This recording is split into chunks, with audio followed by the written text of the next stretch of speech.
May the church say, Amen.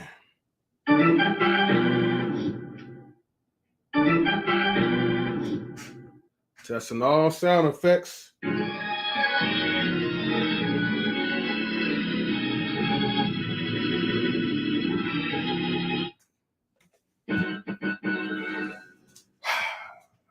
All right, ladies and gentlemen, welcome to Knowledge and Relationships. As always, make sure you guys and ladies get your minds right because we're going to be having a spicy topic. This is your boy M3. And if you guys was paying attention to the title, this title is about a Hispanic woman who was crowned as Miss Coppin State University. Okay? Well, Coppin State, historical black college university. Now, we're gonna go ahead and we're gonna get the music started, you guys. I dropped something, so let me go ahead and pick that up. Let me know if let me know if my voice is good. Let me know if the music is good as well too. I just want to make sure the music's not drowning me out. So far, it does sound pleasant. So let me go ahead. We're gonna put the banners up here real quick. So again, this woman, her name is Keylin Perez.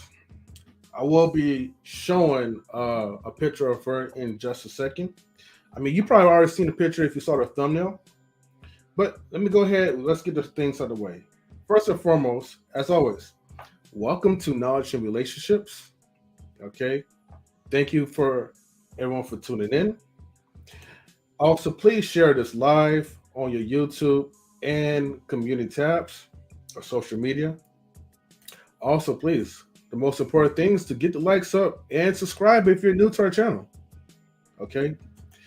We also have a Twitch network as well as our YouTube. So follow us on Twitch and subscribe to us on YouTube. Also, at the end of every video, please leave a comment, emoji, but most importantly, leave some feedback. It definitely helps us as content creators and it helps the algorithm.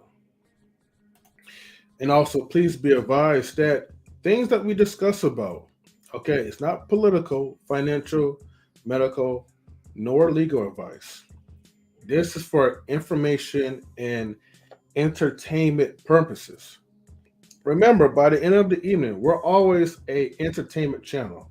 So let's not get it twisted, okay?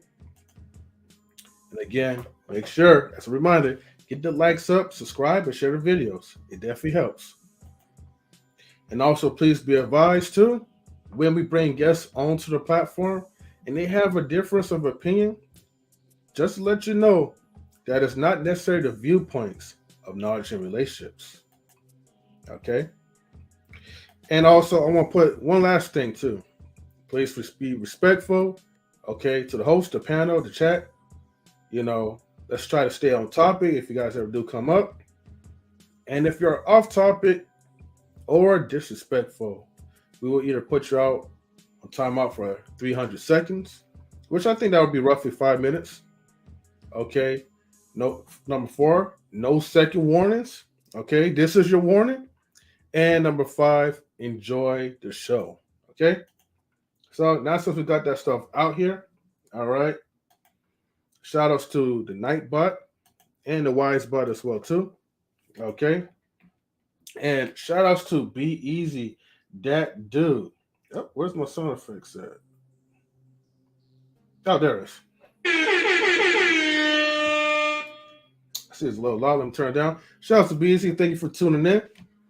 All right. And then also shout outs to Russ as well too. So thank you, Russ, for tuning in. All right. So we're just getting started.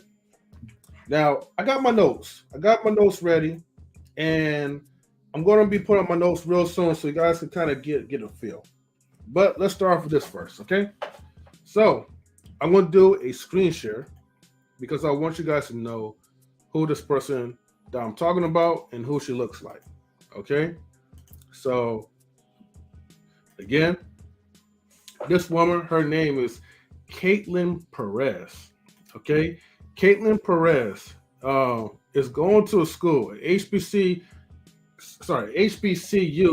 okay, college, and the college name is Coppin State. It is located in Maryland. And so Miss Keylin Perez is the first Latina woman, okay, to be crowned as Miss Coppin State, okay? And I had to do a little bit of research. I didn't have to dig in heavy. I'm not trying to be interested in her personal life, but I still had to know why is she's Miss Coppin State, okay? Why did they choose her out of all the hundreds or thousands of students? Because in that school, but you know what? Let me not go jump ahead, okay? Let me go ahead. I'm going to break down the summary for this. So after I break down the summary, okay, I have 2 videos that we could look at, okay? And don't worry, I'll play it again, at least maybe 1 or 2 more times. All right. So let me go ahead and start read my little notes that I wrote down. Okay. So I wrote down 8 keywords. So Keylin Perez is, like I said again, the first Latina to be crowned as Miss Coppin State University. Keylin Perez currently is 22 years old. She is a nursing major and is a sergeant in Army Reserves. So she has a little bit of background, okay, in the Army. In case if I forget, she is Guatemalan. Okay, so keep that in mind. Okay, she's from Guatemala. And the reason why I want you to keep that in mind, because there will be some comments that you guys will see, and you'll find out. Okay, number 3. After her achievement, she faced cyberbullying, largely due to some people's beliefs that HBCUs are only for Black people, and some believe she is white. I don't know why would somebody would even look at her as a white person, okay, a person of non-melanated color. But hey, these are the ignorance of some people, right? Now, the harassment started after Perez posted a TikTok video that received close to 3,000 comments, with 80% attacking her. Now, I was trying to find that video, right, of her getting cyberbullied, okay? But I only just found just kind of 2 videos. One is defending her, and the other one is showcasing what people are saying on Twitter. Now, if I do have the time, and I so happen to be lucky, or if anybody from the research team finds a video from her TikTok, because I couldn't find her profile name, and if they could find a video that's more resemblant to the 3,000 comments with 80% hating on her, feel free to text me the link. So Perez has faced discrimination and hate before, including racist graffiti while she was a student at Glenelg, I can't really pronounce it, high school. So even in high school, she faced racism, and she was bullied for that. 3% of Coppin State University students identify as Latino or Hispanic, while 80% identify as Black or African American. Coppin State University is one of 4 historically Black colleges and universities in Maryland, and was originally founded in 1900s as a training facility for Black elementary teachers.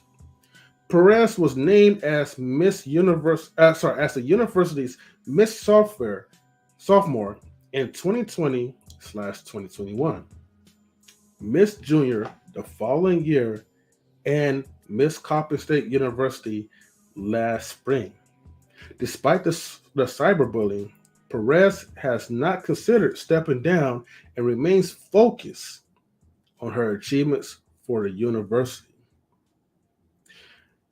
Amaya Scott, age 18, a freshman studying business management, wrote a message of support to Perez, which Perez later reposted on her Instagram account.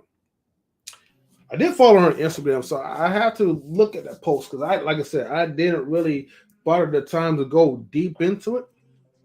But Miss Perez renamed her Instagram account to pretty much Miss Mrs. Coppin State.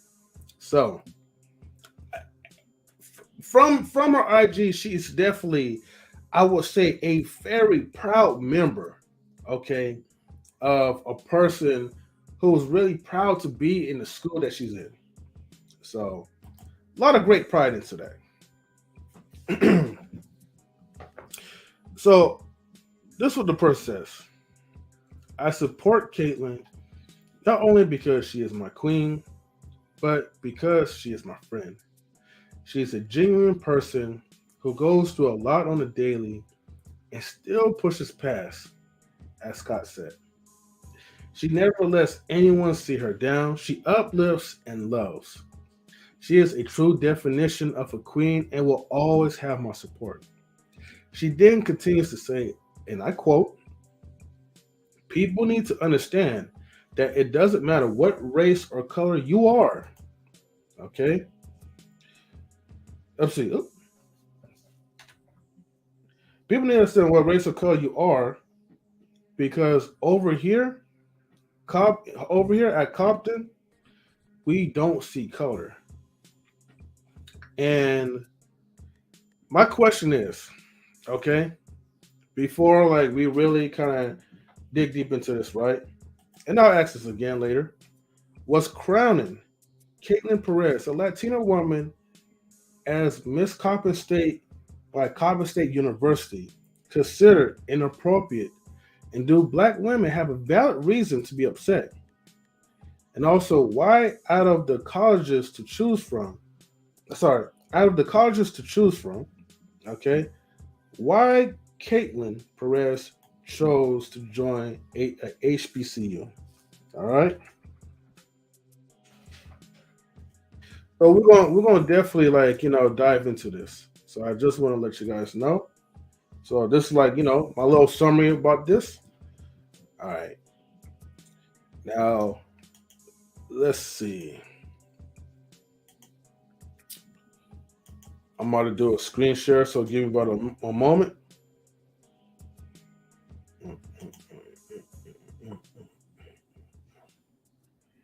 Okay, we'll go to here.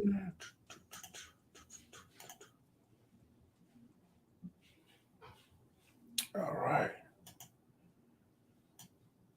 All right, here we go.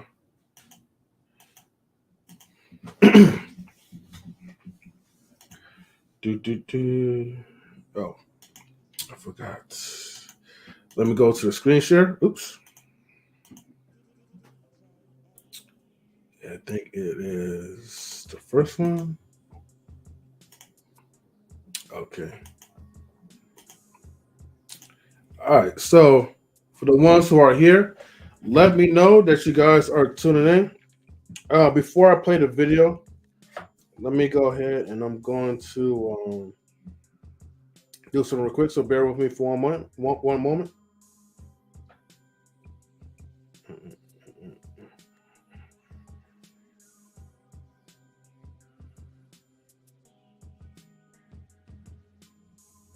Okay.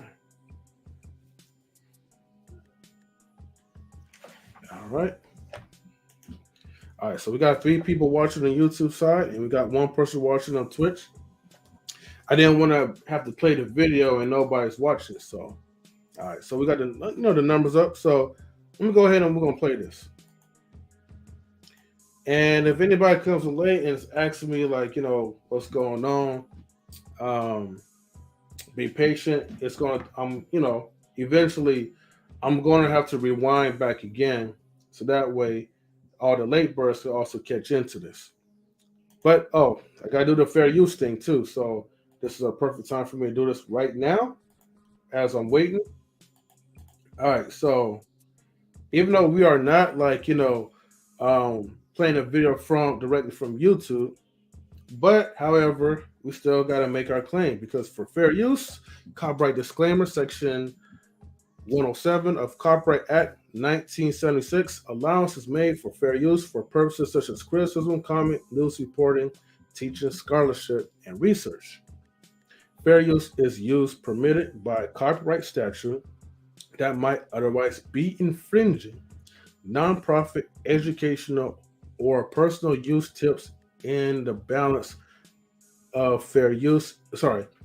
Use tips the balance in favor of fair use. Okay. All right. So again, let's go ahead and call this fair use, and we are going to play the video. Everybody that's tuning in, I see 4 people watching on YouTube. Please get the likes up. Salutes to, I see somebody in here, so salutes to the Gray Pill Podcast. Streamer is a little slow, but now I'm putting up. So, air horn to you, my brother. So, if you guys are tuning in now and Kamara Fresh, salutes to you, my brother. Thank you for tuning in on the Twitch gang side. You guys are right on time because I'm about to play a reaction video based off of the story of Keylin Perez. And if you guys don't know, I'll definitely rewind it back to you guys and re-illustrate it. But I'll definitely summarize it as well too. So just know that Keylin Perez is a Miss Coppin State, okay, from Baltimore. And this person is in a HBCU. First Latina woman to win Coppin State, Miss Coppin State, okay, as a beauty pageant in a historical black college university. So just want to let you guys know. So there's a lot of backlash into it. Anyways, let me go ahead and play the video. HBCU Coppin University is receiving backlash for crowning its first Latino Miss Coppin State. Okay, first, let's do a little back history and introduction to Miss Keylin Perez, who is a student at Coppin University in Maryland. So Keylin is a junior. She's also a nursing major, and she's also a sergeant in the U.S. Army. And her long-term goal is to become a 1-star general in the Army as a psychiatric nurse. Now, what has caused all of this commotion and backlash and cyberbullying is Keylin posted this video that I'm getting ready to play for you guys to her TikTok, and then we're going to come back and discuss. Excuse me, bro. You're excused. Just to let you know, they're just playing some audio. Almost immediately after posting this video to TikTok, Keylin's got all kinds of comments like these. Chill. The Hispanic community would never accept one of us. The way y'all always so willing to lay down the red carpet for others, and if we step into their spaces, they would spit in our face. Let me pause this just real quickly, right? When the music started playing, I had to mute it because I didn't want to go through any like copyright issues between, you know, our channel and YouTube. So basically it was just music at that point. So it wasn't like any like specific dialogue per se. So it wasn't anything that was that interesting. Anyways, let me go ahead and continue. Faces. But my thing is, why would she even think to run? Like, what was the actual thought in her head that said, I'm finna represent this black school as a Mexican? Too many people in the quotes who don't contribute $1 to HBCUs or any other historically black anything, any other day, they'd spend hours maligning the Divine Nine or black churches. And also, if you push this rhetoric of forcing Dominicans to call themselves black, then, well, I also saw a lot of comments on Instagram and Twitter saying that no other students ran against Keylin. And the attacks on Keylin was so bad that the university had to release a statement. And this is what they said. My heart goes out to Keylin Perez, the 91st Miss Coppin State University, and any student who has been judged, belittled, or mistreated simply because they were considered not Black enough to uphold an HBCU leadership title. Don't be the person who cannot relate, so you do not try to understand. We are not our oppressors. Imagine being too light for one group, but not white enough for another. HBCUs all over the world embody the inclusion and safe space for us all to further our education and broaden our identities with the support, love, and family adopted the moment you step onto our campuses. So the first thing we're going to discuss is the double standard racism that's happening here. First of all, do my fellow melanated sisters and brothers not realize that the same thing that you're doing by cyberbullying and attacking this young Latino female is the same thing that white people did to us during the civil rights movement when we were just trying to segregate schools? What do you think happened when a Black person won an award that a white person always won? Do you think that they were given applause and congratulations? No, the same shit we are doing to this young lady is the same shit, and it's still happening to us today. Second of all, I want to tell the ignorant fools in the back, she's Guatemalan, not Mexican. And the fact that you guys are generalizing her nationality while you sitting there crying about injustices and prejudice is the definition of hypocrisy. And I want to ask you haters a question. Did you ever stop to think why she wanted to run in the first place? What she does and stands for when it comes to the university? This woman is screaming Coppin pride. But all you guys are doing is trying to make her feel bad for following a dream. And the last thing I want to say is, no matter what any of us have to say or think, what's meant for her, what God has planned out for her, can't none of us block. I'm just not down with any form of racism at all. Go ahead and hit that follow button for news that's always biased and for my please. Okay. Let me all right, so first and foremost, before I continue, okay, I gotta give a shout outs to Miss Lady E. All right. Shout outs to Lady E. Thank you for tuning in. All right. And then I gotta give shout outs to Grizzly Bear Production Studio. So shout outs to my homie, Little Grizz. All right. So good evenings to you guys. Now, yes, so Komoro, right? So Coppin State is a historical Black college university. So yeah, it is like a school that was made for Blacks to join in. And of course, you're going to have a few non-Blacks that do go to the school. And he says that he Googled it. He never heard that term before. Oops, sorry, Google. Because he is a Canadian. Shouts to my fellow Canadians that, tunes in from Canada just to watch us in America. So this is what is going on pretty much.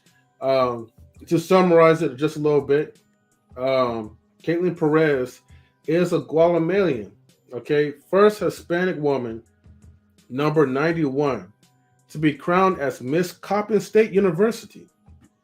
Now, however, she's been going through a lot of backlash because, you're in a school where it's 80% Blacks, and then the other rest is just mixed, minorities and all that. And so when you're being crowned as Miss Coppin State in a Black HBCU, they feel like you don't really belong. Why can't you just go into a university that's more racially fitting to you? So, there's a lot of stuff that's going on right. And Kamara Fresh says, were there other people in the running? Well, according to the video, I know you say you did came late, but according to the video, some people said that nobody didn't run. Nobody didn't ran, was up in the running. So I'm not really for sure. I'm just knowing that a lot of people are upset by her being crowned and she's not Black. But hey, um, I have no personal feelings towards it. I just find it to be kind of interesting, especially during Black History Month. And then he says, "Yeah, why did she go to the HBCU?" We'll get into that because um, that was one of my questions, and we do have some speculations to that. He says, "Are there any historically Hispanic colleges?" That is a good question, Lady E. And before I give my hypothesis, right? Because I'll have to Google that. Uh, please come up, everybody, on the Twitch site and on YouTube as well too.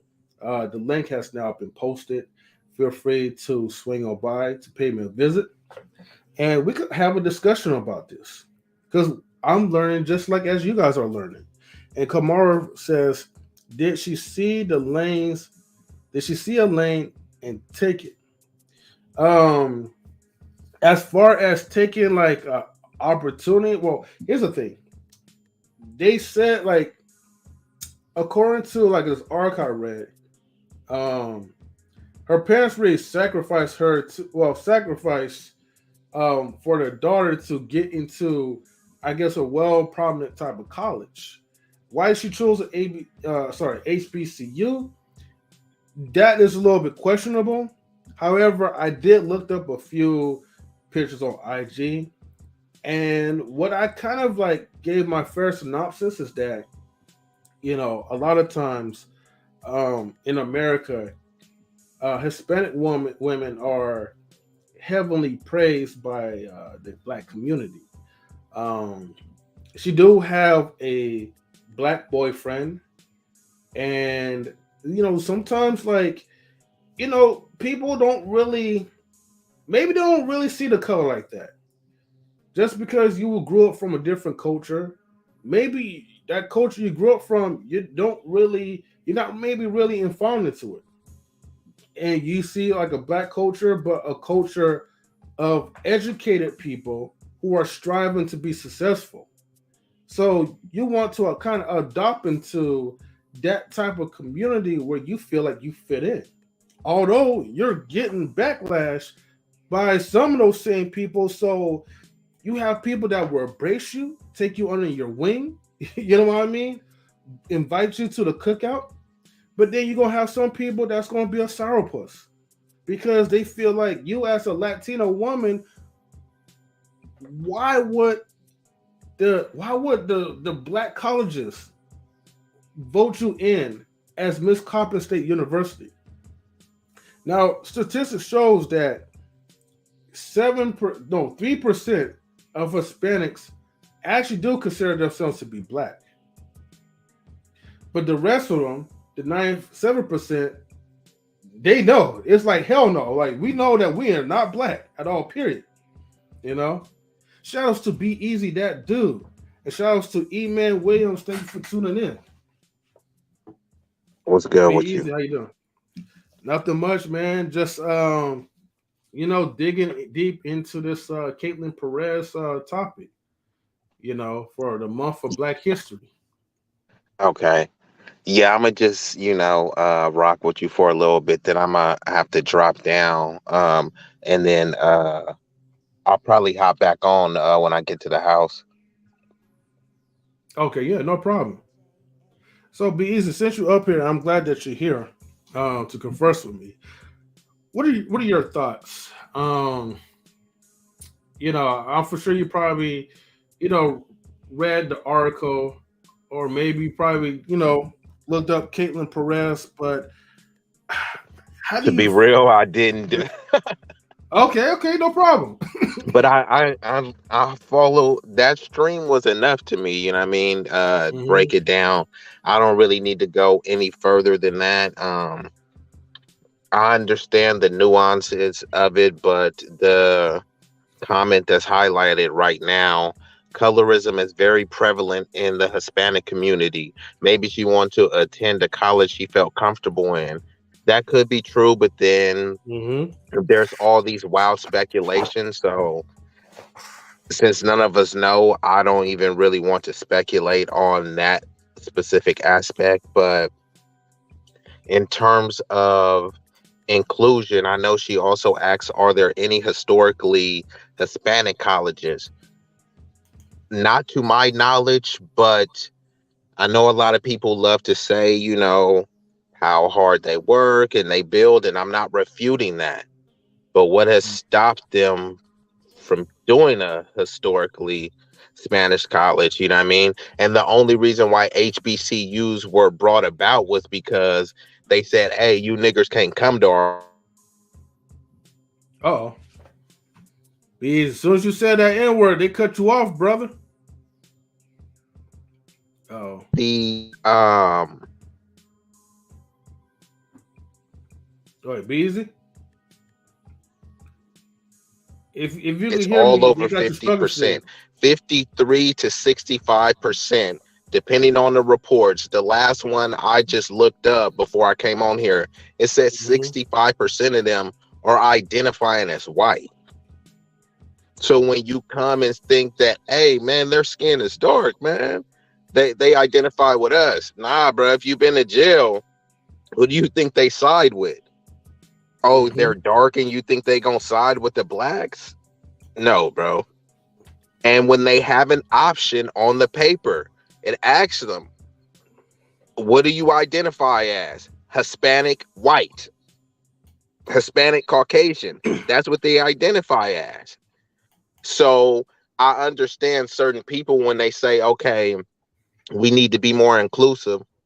Why are we the only ones that are considered to be inclusive? I'm not saying that we shouldn't, but we literally are the most inclusive group on the entire planet. No other group is like that. Have you ever heard a Jewish person saying you're invited to the bar mitzvah? Do you even hear people say you're invited to the quinceañera or the fiesta? You don't hear that. But you do hear, is this person invited to the cookout? Why we always got to invite somebody to the cookout? And think about this, we invite people to the cookout who wouldn't even invite us to theirs. Exactly. And that's just how it's supposed to be, right? We're just supposed to just do that and accept it, you know what I mean? And that's how a lot of the HBCUs are. So I don't really know where the outrage is, because a lot of them, this is where it gets tricky, you know what I mean? Because if y'all care about it so much, why wasn't nobody really running and campaigning for it, right? If it's such a valuable and prestigious title. And that's what we do all the time, bruh. It can be a dope artist, right? He'll be on the same block, spinning 16 bars, the most fire you ever heard. You won't care about him. Then a non-black person comes, recruits him, puts him on, and now you like, man, he sold out. It's like he should have did business with us. You weren't even trying to do business with him. You know what I mean? You weren't trying to do anything constructive, You wasn't trying to represent and say, look, man, this is what we can do together. You know what I mean? This is the standard we're going to set. If they have a standard of Coppin State, why wasn't no one stepping up like, man, I'm the prettiest black girl here. I'm an attractive black girl. I need to go represent for Coppin State. Nobody cared. And then all of a sudden, now you care. Do you care about the Miss Coppin State, or do you care about because she's Latina or Hispanic? You know what I mean? Because now that's where it gets goofy at. Because, okay, maybe she shouldn't have won it. Who should have won it? Where's the person that should have ran against her? Good you know point. What I mean? So it's like, yeah, so it's like that. This is where it's getting a little whiny for me. I understand it's a legitimate gripe, but when you start to unpack, when the lady said it was racist, I don't think it was racist. I think it was, bias, and maybe you could say it was bigoted, but what other group is not biased? Look at that Japanese tennis player that's black and Japanese. Do you really think they hold her as the standard for Japanese women? No, they'll acknowledge her being Japanese when she does something good. But when it's a beauty pageant, they be like, this is not who we really want represent Japanese people. Just like, tell me where I'm lying. You know what I mean? That's just how it is. And look it up. In a lot of Latin countries, Mexico specifically, they didn't even count the Afro-Latins on the census until 2015. So this is all like new stuff of darker Hispanics even being accepted. Black people always accept them, but they don't talk about the colorism in their own community where they're seen as less than desirable. That's where there's a lot of skin bleaching in all of these countries, not just African countries. In those North Latin American countries too, Central America, whatever they want to call this stuff, a lot of skin bleaching in there, Mm-hmm. That's real talk, B-Eazy. You know what I mean? But that's what I said like earlier. Like, we're the ones that's always inviting them to our barbecues, our cookouts. Someone asks, like, do they have a historical Latin, college or university college or whatever? And to be honest with you, if they did, I would never know. Because I'm for sure maybe in They their own could, way. but they choose not to, bro. That's what I'm trying to tell you. Yeah. Many of them, no one has to take my word for it. Type up Mm-hmm. how many Hispanics identify as white. A lot of them identify as white. They want to assimilate with whiteness. So why would they make a Hispanic thing? Yes, they want to represent their culture, Mm-hmm. but they know that their culture is descendants of whiteness. And to prove your loyalty to being white, many groups practice anti-blackness. I'm not saying everybody, I'm just saying like the power brokers in those groups, you know what I mean? So just look it up too. They had a certain I think it was called Lola or something, one of their organizations. They fought to be considered white. So back in the Jim Crow times where it said, no color, then it said whites only. A lot of these white Hispanics could pass for being white. They knew they weren't being white, but they just wasn't niggas. So they're like, all right, cool. You get the honorary white pass, you know what I mean? But in order to prove that you with us, you have to further participate in the subjugation of these black folks. You know what I mean? That means don't be trying to build with them. Don't be trying to collaborate and conspire against us with them. You know what I mean? Because there's always a racial hierarchy and pecking order. And every group is like, look, we'll bow down to the whites, but just as long as we above the blacks, we good with that. Then they complain about when they face an injustice by, the dominant group, and then they want everyone to rally for them. Sympathize for them. Exactly. When we do it, it's like, you guys are being victims, get over it. And then with them, it's like, we need a hate crime bill because someone hurt my feelings. No. It's like with us, we got bloodshed in the street. People are actually losing their life. With them, someone is calling them a mean name, and then it's like, that's unfair. Hate crime bill. Right. No, hold on, B-Eazy, real quick. We do have somebody in the back chat, but before I bring up Mr. Pirate Brain, I gotta make sure that I verify you. So, okay, cool. Let's see. Give me like 3 fingers up, just to make sure.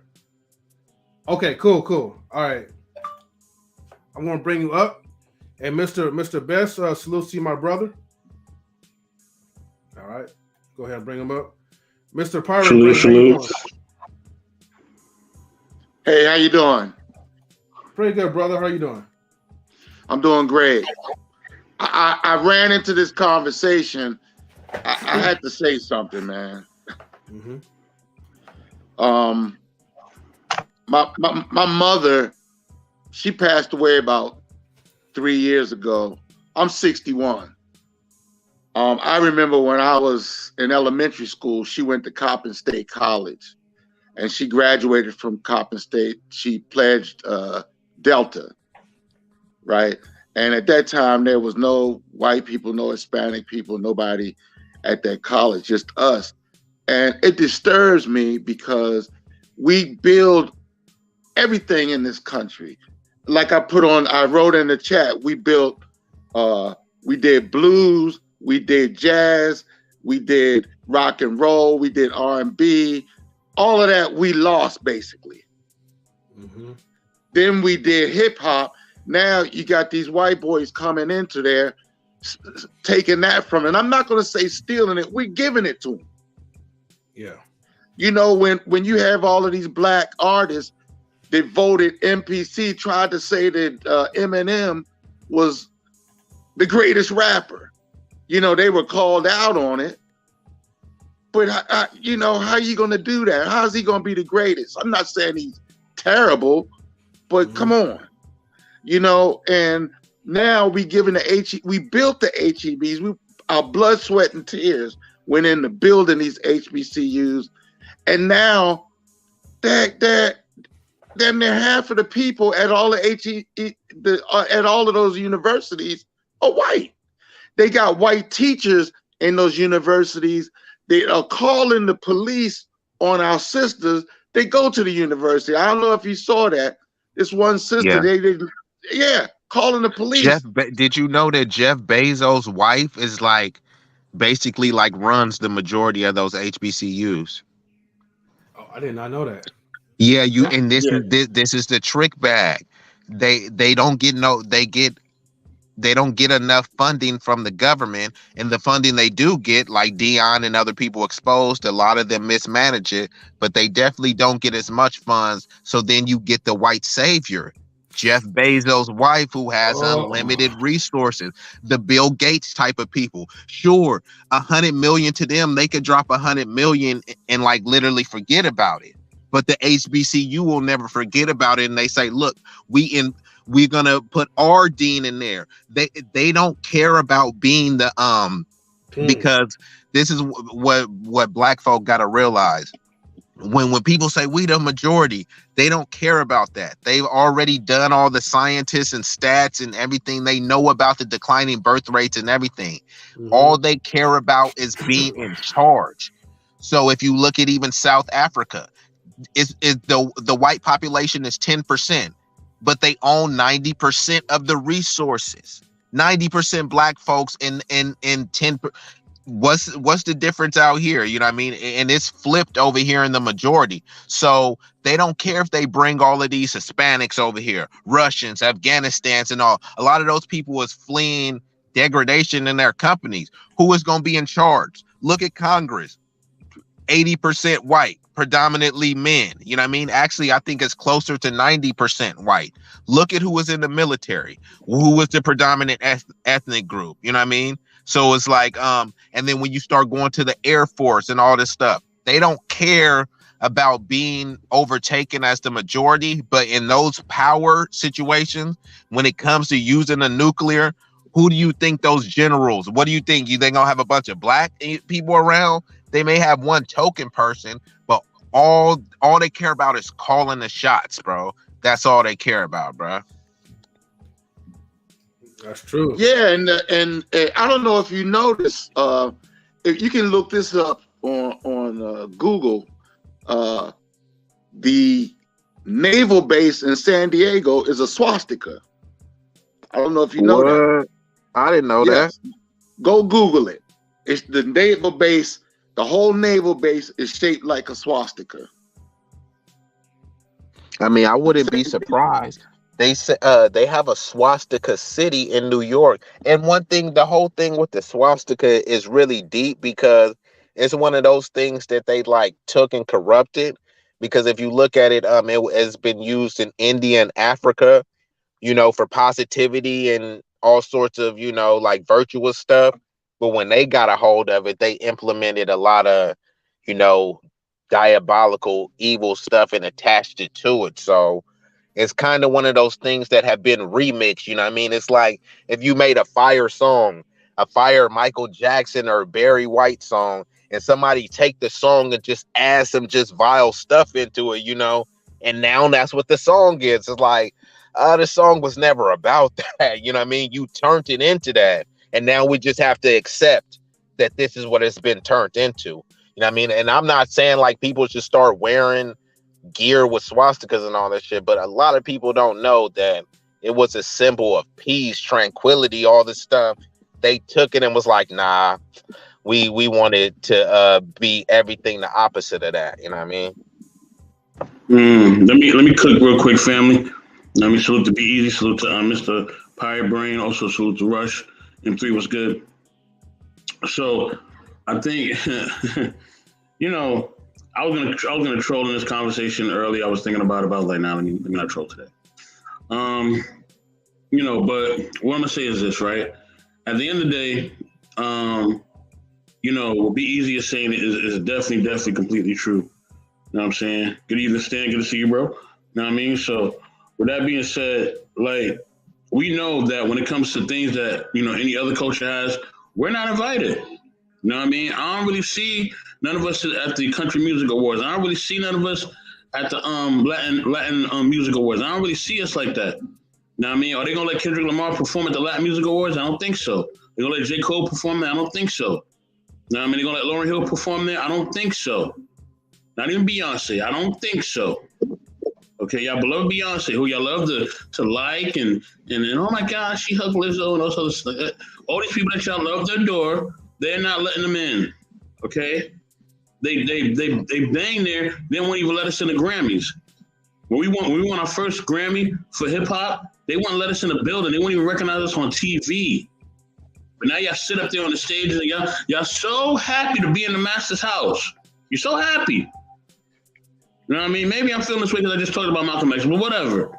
Y'all so happy to be there. You know what I mean? But yet they will not even allow you to come through and even sit, you know, and even chill at their awards. You're not invited. And we know we're not invited and we're okay with it. You know what I'm saying? I was watching a movie earlier. It was a miniseries. I was trying to watch it. I was trying to get into it, but 5 minutes into it, I got completely turned off. Just 5 minutes. It just took that long. It was a Kevin Hart show that I was trying to watch. I think it was called True Story or something like that. And in the beginning, and one of the opening scenes, you know, one of the passengers on there is a white guy, and he calls Kevin Hart the N-word. And you know, Kevin Hart's the guy who was Kevin Hart's bodyguard or playing bodyguard was about to get into him. And he told the dude, he's like, nah, man, sit down, man, because, you know, if you do something, we're going to be in jail. And I'm like, hold on. So if the shoe was on the other foot and I call that person a cracker or you call that or use an anti-Semitic statement, they will kick you off the plane. They will move you off the plane. You wouldn't even be able to sit on that plane. But they can say the N-word and they can still chill? Nah, man. I'm not with that. I'm not with that. Wait, was this a movie you're talking about? It's a miniseries called True Story. You know what I'm saying? I'm not with that. Like, why you put this scene in there, Kevin Hart? Why even allow that scene up in there? Nah, we're not just sitting around letting people call us an N-word and they can ride on the flight. No, they got to get off. They got to go. You're not gonna disrespect me. You're not gonna call me an N-word and I'm sitting in first class. Nah, bro, he gotta go. He gotta go. You know what I'm saying? And that's how we should be on all our stances. We got to stop allowing them to put images, to put messages out there that misrepresent us, man. Stop with the corny shit.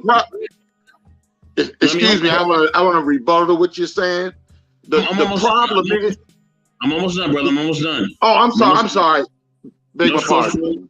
No, that's fine. You can rebuttal after Rush because I know Rush is next. Because he just stopped in. But, sorry about that. No, it's cool, brother. It's cool. With that being said, you know, we got to stop with that, man. We got to stop allowing them to put images, put things that make us look a certain way, man. We got to stop allowing that, and we got to say something about it. You know what I mean? Rush, I see you up in the building, man. Salute to you. Thanks for joining on the panel with us. What's going on, baby? Talk to us. Yo, salute to you, Mr. Best. Salute to the rest of the panel. Salute to M3. Yo, this is crazy, man. Like, first of all, not all Hispanics, well, Latinos are racist, but yo, when it's on, nigga, it's on. Like, for example, the Dominicans, right? They hold the ideology of Rafael Trujillo, right? This nigga is known to, I think he killed like over 10,000 Haitian immigrants trying to cross over the border, and like he wanted to keep the race, light skinned. I mean, like, you know what I'm saying?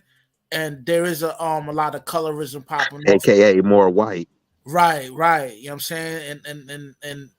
And salute to you to B-Eazy. A lot of stuff you said was on point like a scoreboard. Thank you, brother. Yeah.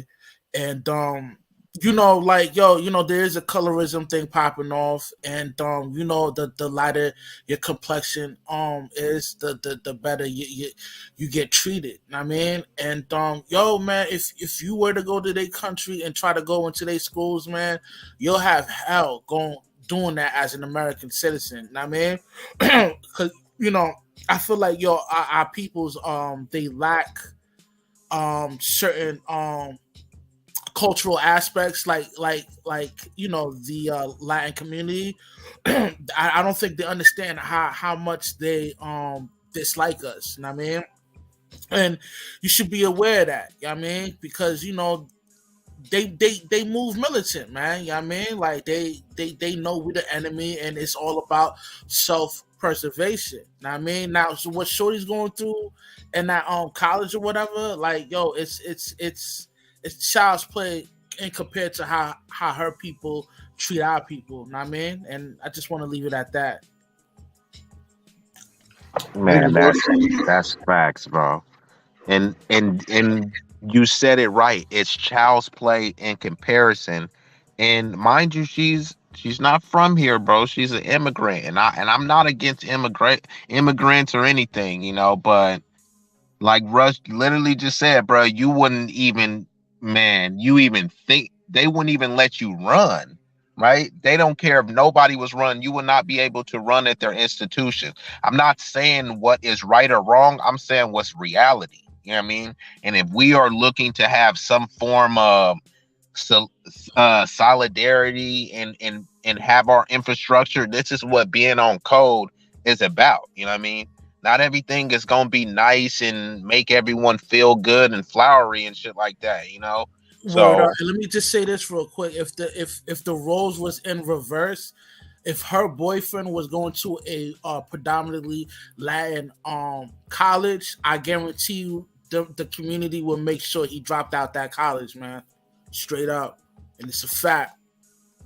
Yeah, the men would be on them. She's an attractive young lady, and as a lot of those men feel entitled that she should be with a Hispanic person. You know what I mean? Not with a black dude. And they'll accept her being with a white dude. Oh well, at least she's with a white guy, but a black dude over a Hispanic dude. You're gonna get called the N word, but it's gonna be hard. It's gonna be called a nigger, but in their language. What they call us in their native tongue is cocolo, prieto, muerto. I mean, these are the racial slurs that they use to describe our phenotype as an individual. You know what I mean? Yeah, they're gonna be. Yeah, they let them try to make me call me Floyd Mayweather after I whip that. Let me stop. Mr. Pyrebrain, you had a rebuttal. Oh, hold on. Before Mr. Pyrebrain, I got one more thing because when you spoke up, Mr. Best, that reminded me. Yeah, I got Kevin Hart, bro. Like, man, this dude, he already been going on this apology, explaining to her. You remember when they about those old tweets and stuff, and now it's on True Story, bro. You're Kevin Hart. You one of the top actors and stuff. You've seen a lot of true stories. You didn't have to put that in there. The reason why he put that in there is because he's trying to normalize that shit.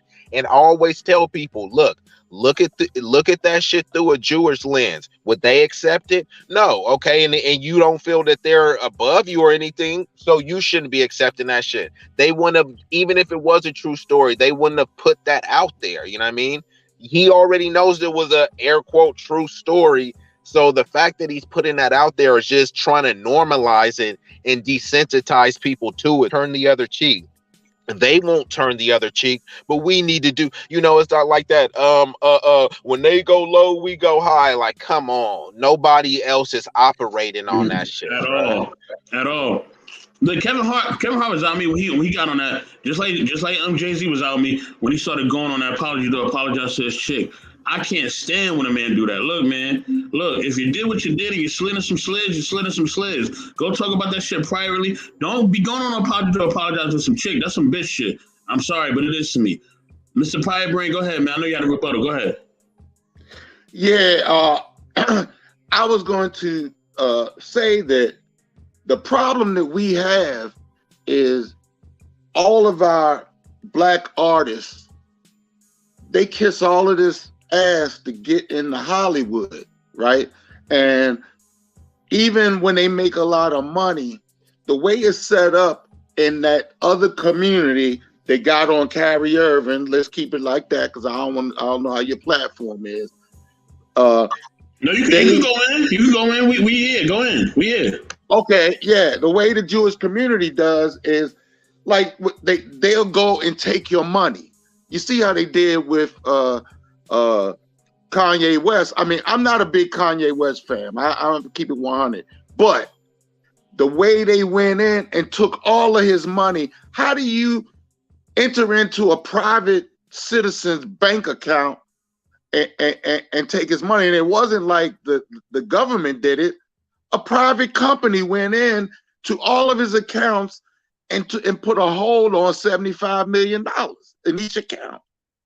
You know, how do you do that? And see, that's what these artists are afraid of, that if they give money to black organizations, in fact, they're told that they can't do it. If they come in and build private schools in our neighborhoods, they'll get shut down. So my question they is, start doing the red tape. They'll send in the fire marshal and say, "Hey, you didn't pass inspection." They start doing little. They do drop. For instance, in LA, they known for doing this. My boy had a store, and they would be sending ops over there doing shooting and random like thuggish stuff. And then they hit them with a nuisance and abatement law saying your stuff is attracting riffraff. You got to shut your business down. This is not an option, bro. And it's like civil forfeiture. And that property just goes on the auction. Somebody comes and buys it for probably like pennies on a dollar.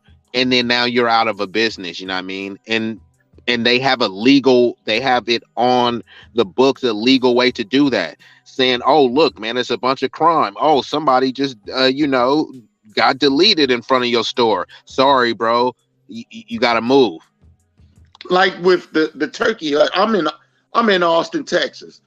Down in Houston, man, when white people started moving into that neighborhood, they started attacking the turkey hut.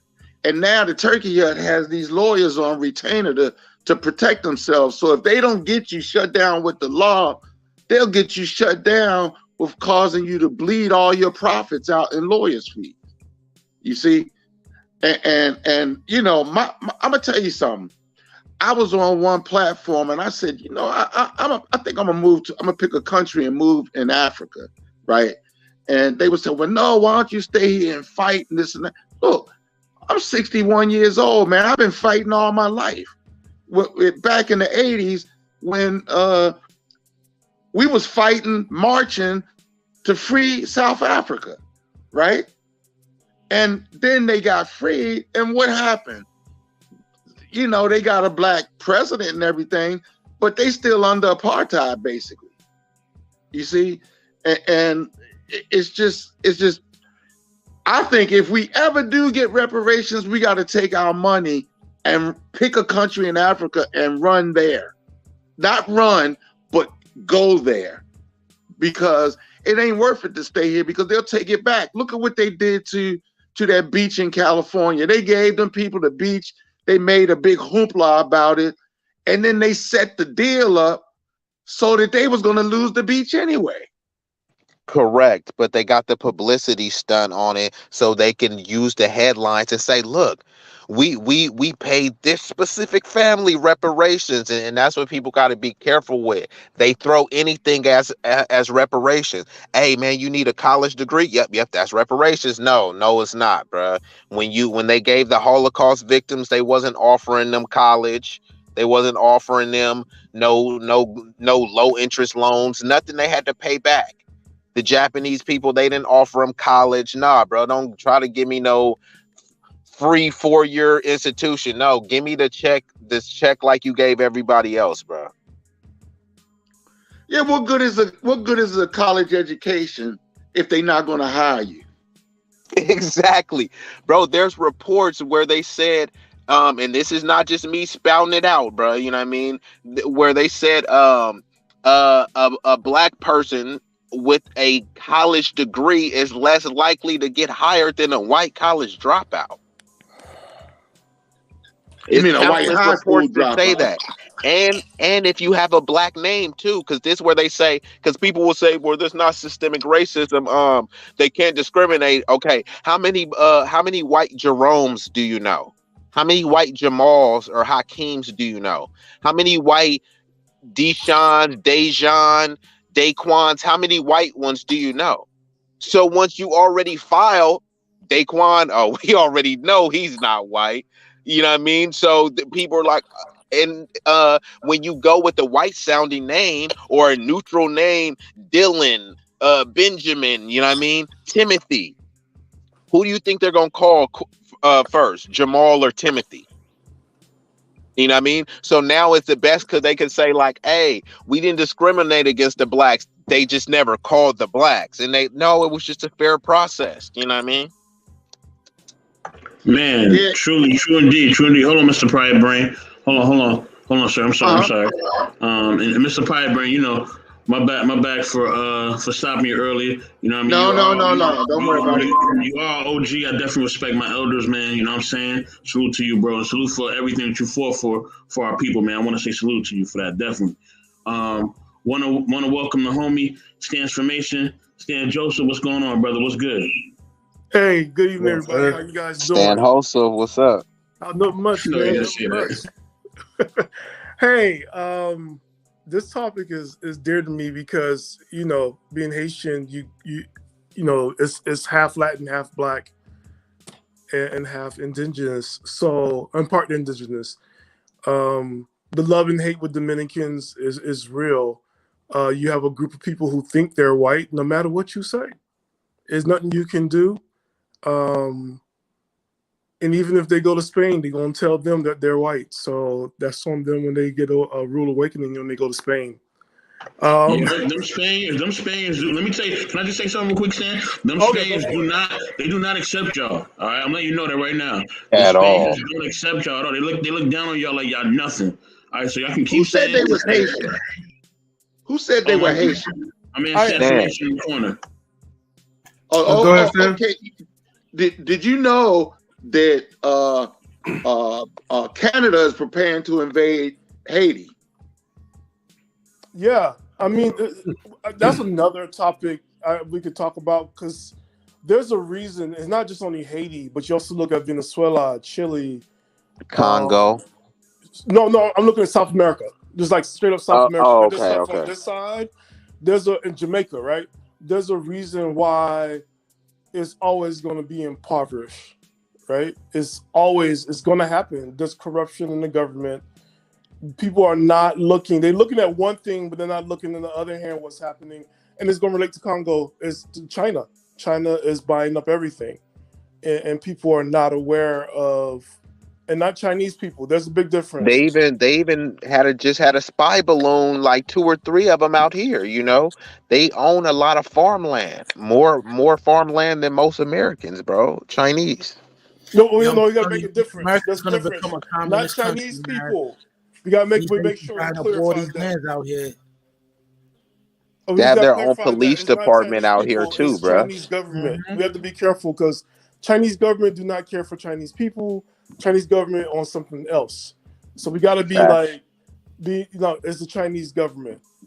versus Chinese people because it's Yeah, not. the CCP. Yeah, you know what I mean. It's but a lot of people they act out of because bruh, they have these police stations and I'm gonna put it in the research thing. They got these police stations all over our country and other countries, so when the other Chinese citizens try to flee, they'll come to America, get you out here and take you back to China, and then they calling them re-education camps, and so then you see them like 10 months later zonked out of their mind, or you just don't see them. And then and this is for the sake of stuff, but this is true, but the alleged organ harvesting is very real once you look into it as well. Yeah, and again, this is what goes on in Latin America as a whole. I'm going to put this into 5 parts so we can have an understanding. One, when we look at the school system for HBCUs, you're not going to make money from blacks, right? Because student loans, we're not minorities when we go to HBCUs. If you're a white or Latino or Asian, it looks better for you to go to HBCUs and then you go to a Harvard or whatever for your master's. It's going to happen. It's just an unfair advantage for them. They're the minority group. This is the game we play for college, right? 2, I never understood how HBCUs don't enroll local black kids into their schools. I never understood that stuff, right?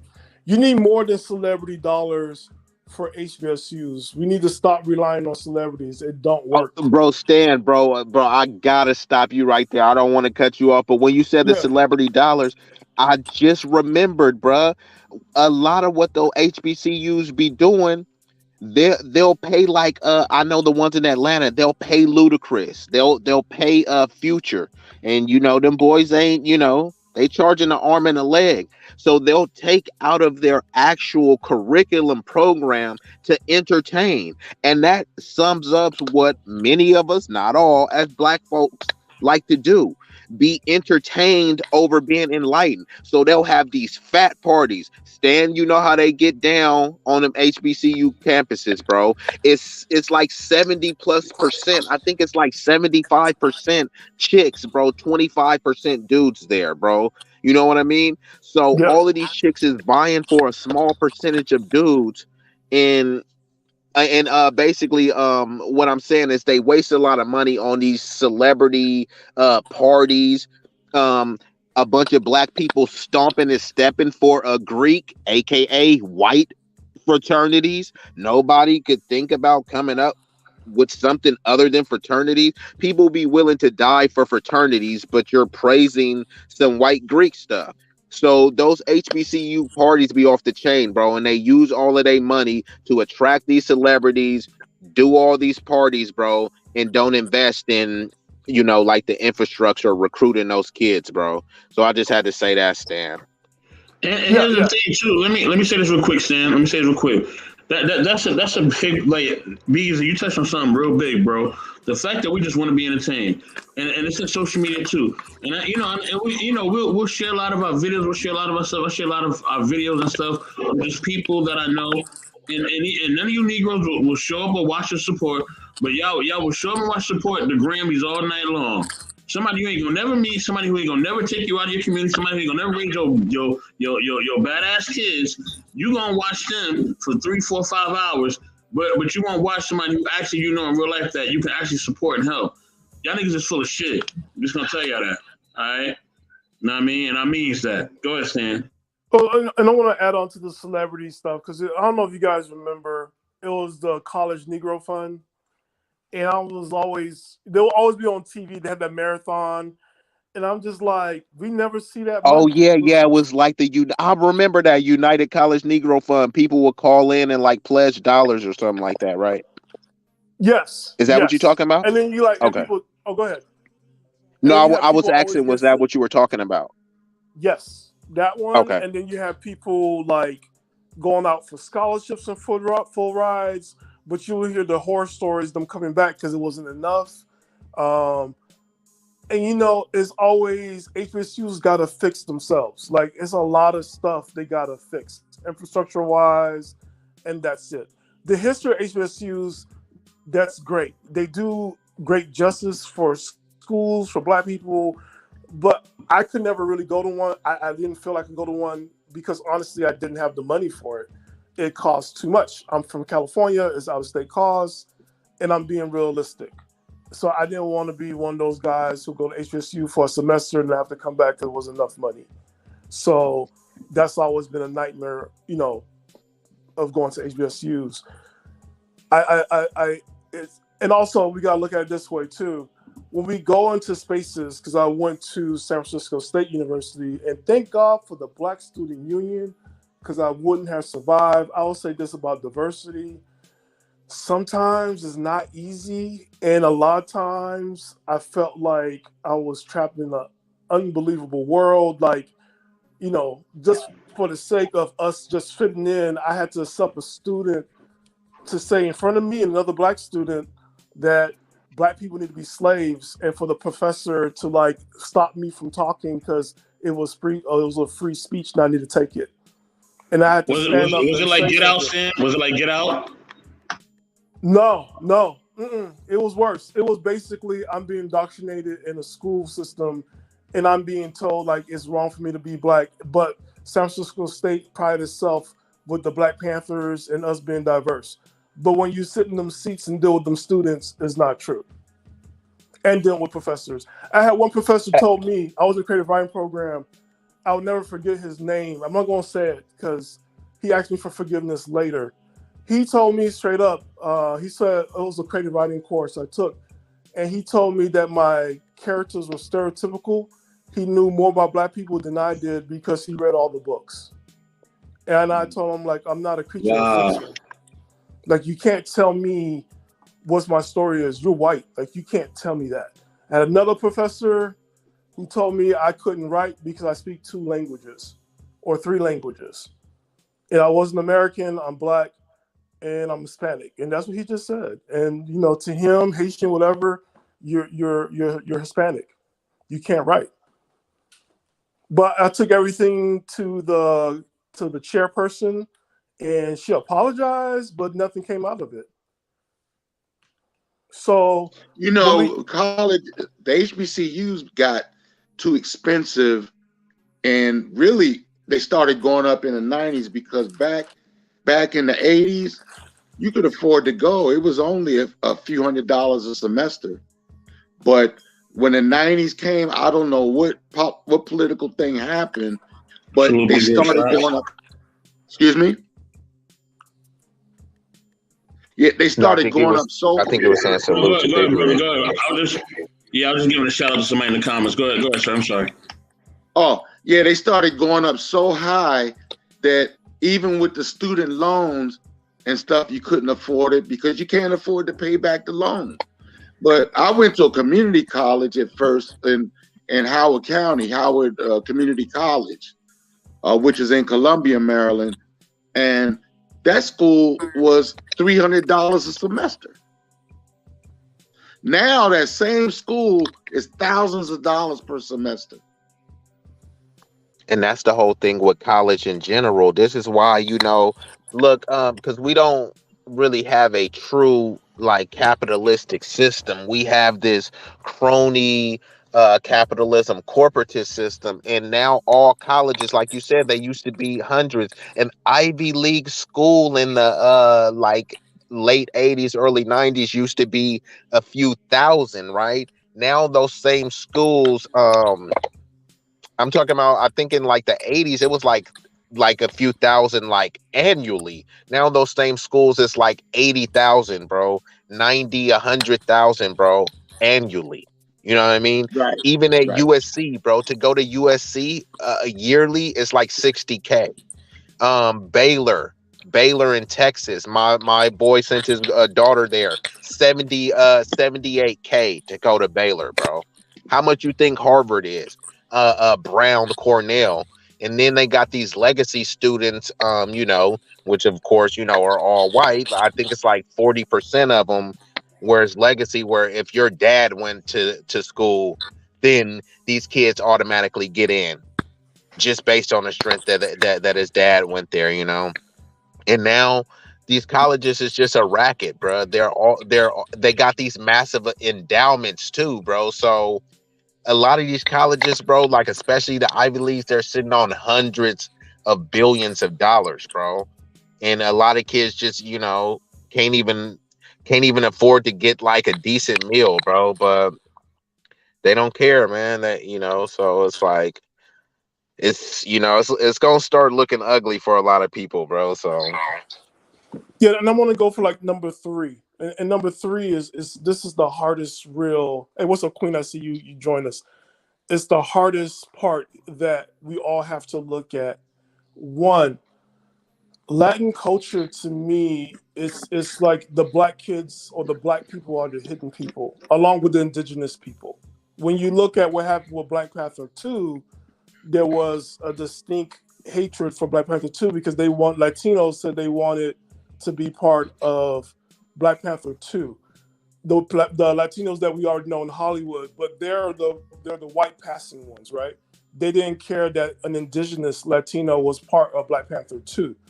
And it brought up a lot of realness of what goes on in Latin culture, because here in America, they call themselves brown. But Mexico, they was like, no, you're not guys not really brown.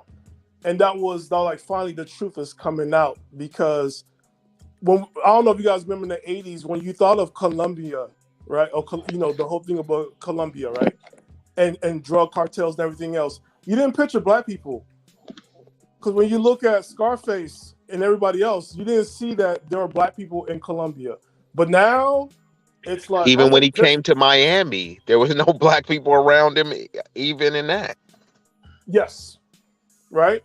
And then nobody would talk about the black Mexicans. I knew about black Mexicans growing up. But like it was never shown on TV. It's never shown anywhere else. On Telemundo, they never show them. No. But not just that. In Scarface, you had somebody who's Italian playing somebody that's Cuban. Yeah, basically a white person. I was just gonna say that another white person playing a Cuban. It's like blackface, bro. You know what I mean, or whiteface, whatever you want to call it. They're basically saying there was no Cuban actor good enough, so we had to get a white dude. You know what I mean? Yes. And if you look at I was down in Miami. I'm sorry. Yeah. I was down in Miami in the 90s, and a lot of that, it was in the tail end of the cocaine cowboys. And when that one lady who was running a lot of the stuff was in Hialeah, a lot of those people was white Cubans, man. So they want to make it out like they were black Cubans or black people. A lot of them were white Cubans that were running all of that cocaine trafficking down there and flying those planes. Yeah, because they're running the government. I mean, that's the whole thing of white Cubans were allowed to come to the United States. Black Cubans, like my grandfather, was stuck on like going to other islands. You weren't allowed to come to the United States. Those the faces that came to America was the white Cubans, not the black Cubans. Black Cubans were not allowed to come to America because they said, quote unquote, they can't distinguish them between Haitians. I'm like, well, that's crazy, because you say Haitians can't come over because it's not political, it's economical. But I'm like, well, there's a socialist capitalist society. There's a socialist society in Cuba. It's also dealing with economics, but you're only allowing the white one to come through, right? A lot of the black Cubans were actually, because I spoke to quite a few of them, and they actually weren't really that mad at Castro. And I really believe that's why they kept those embargoes in Cuba, is because the Cubans that was left in Cuba were black. Yeah, trust me, I'm gonna. This is part of Black history that we don't. Hey man, tell it like it is. I won't go for number 4. This is the part of Black history that we don't cover enough. Latin culture is also part of Black history, and I think there's an injustice for African Americans when you do not know the whole compact of what slavery had done for all our people, and also like we are connected. I could look at a Mexican and see Black features, and all of us have done this before, where you can see somebody, you can see yourself there. It's kind of like we're not doing ourselves justice but not learning the culture, not learning the language, because it's dangerous when you don't catch stuff, when you don't listen, when you're not part of a culture that's yours. There's a danger in there, and you're bigger than just America. And that's why I just came on here to let you guys know. We have to not, call the stuff out, but also embrace it, because it's also part of your history, and it's part of who you are. And it's not and not saying that you're mixed, or it's trying to say like you're less black. You're more black. Again, I point out like black people was hidden. Like people are like black people was hidden because in Colombia we never talk about black people in Colombia ever. There was never a face. But now you see what there's black Colombians. People think black people just came out of nowhere in Mexico. I'm like, are you serious? There's black Hondurans. There's black people everywhere in South America. And it's like it was just that TV and news and the networks didn't want to show that part. And it goes back to, yes, you guys are correct. We are not welcome in those spaces, but our money is. We're not welcome in the spaces, but our music is, because you look at Bad Bunny. What that is, that's black music. Yeah, I used to live in Argentina. To let you know, I lived there for 7 years. And I met a lot of black people down there. And I traveled through Peru, Brazil, and I never made it to Colombia. But I did a lot of traveling through South America. My wife was Argentine. And you're right. We're all over the place in South America. And we have to call stuff out. Hold on. Yeah, let me say this though. As people of color, you're only limited to what you allow. You know what I mean? Because the reason why I'm saying this is that there's so much that we could actually learn, and there's so much that we could actually discover, as opposed to like just being stuck in like the American mindset. You know what I mean? Okay, like this is where we are in America and Africa and nowhere else. There's plenty of blacks from all over, but yeah, and I think somebody said this earlier that unfortunately, like those type of, and salutes to Miss Queen Sunkiss, greetings to you, and that's in there as well too. I see you. After I say this, I'm gonna go to Queen so she could speak, and I have like one more video to play as well too. Well, I got one last point, which is number 5. You got like one last point. What's the last point? There's always been an ethnic, a color cleansing thing going on. I want you guys to look up Bishop de la Casas. It started in Haiti, or the island Hispaniola, which is Haiti and Dominican Republic. So the island is Hispaniola as a total. So they noticed that the indigenous people were dying off, right? Because they brought in the disease and everything else. What they did was they forced the blacks, because we're slaves, to breed with the Indians to live, so the Indian culture could live on. And it was brought in by the Catholic Church. If you look it up, Bishop de la Casa. So when Dominicans say stuff about Haitians and they're not related, again, that's another self-hatred group, because the whole island was forced to participate into this act. Because again, you slaves, you don't have rights, right? You're going to do what they say you're going to do, and that's it. And they force people to mix. And this also included Mexico, South America, Central America. The church made that happen. I mean, this the whole thing of easing up their guilt.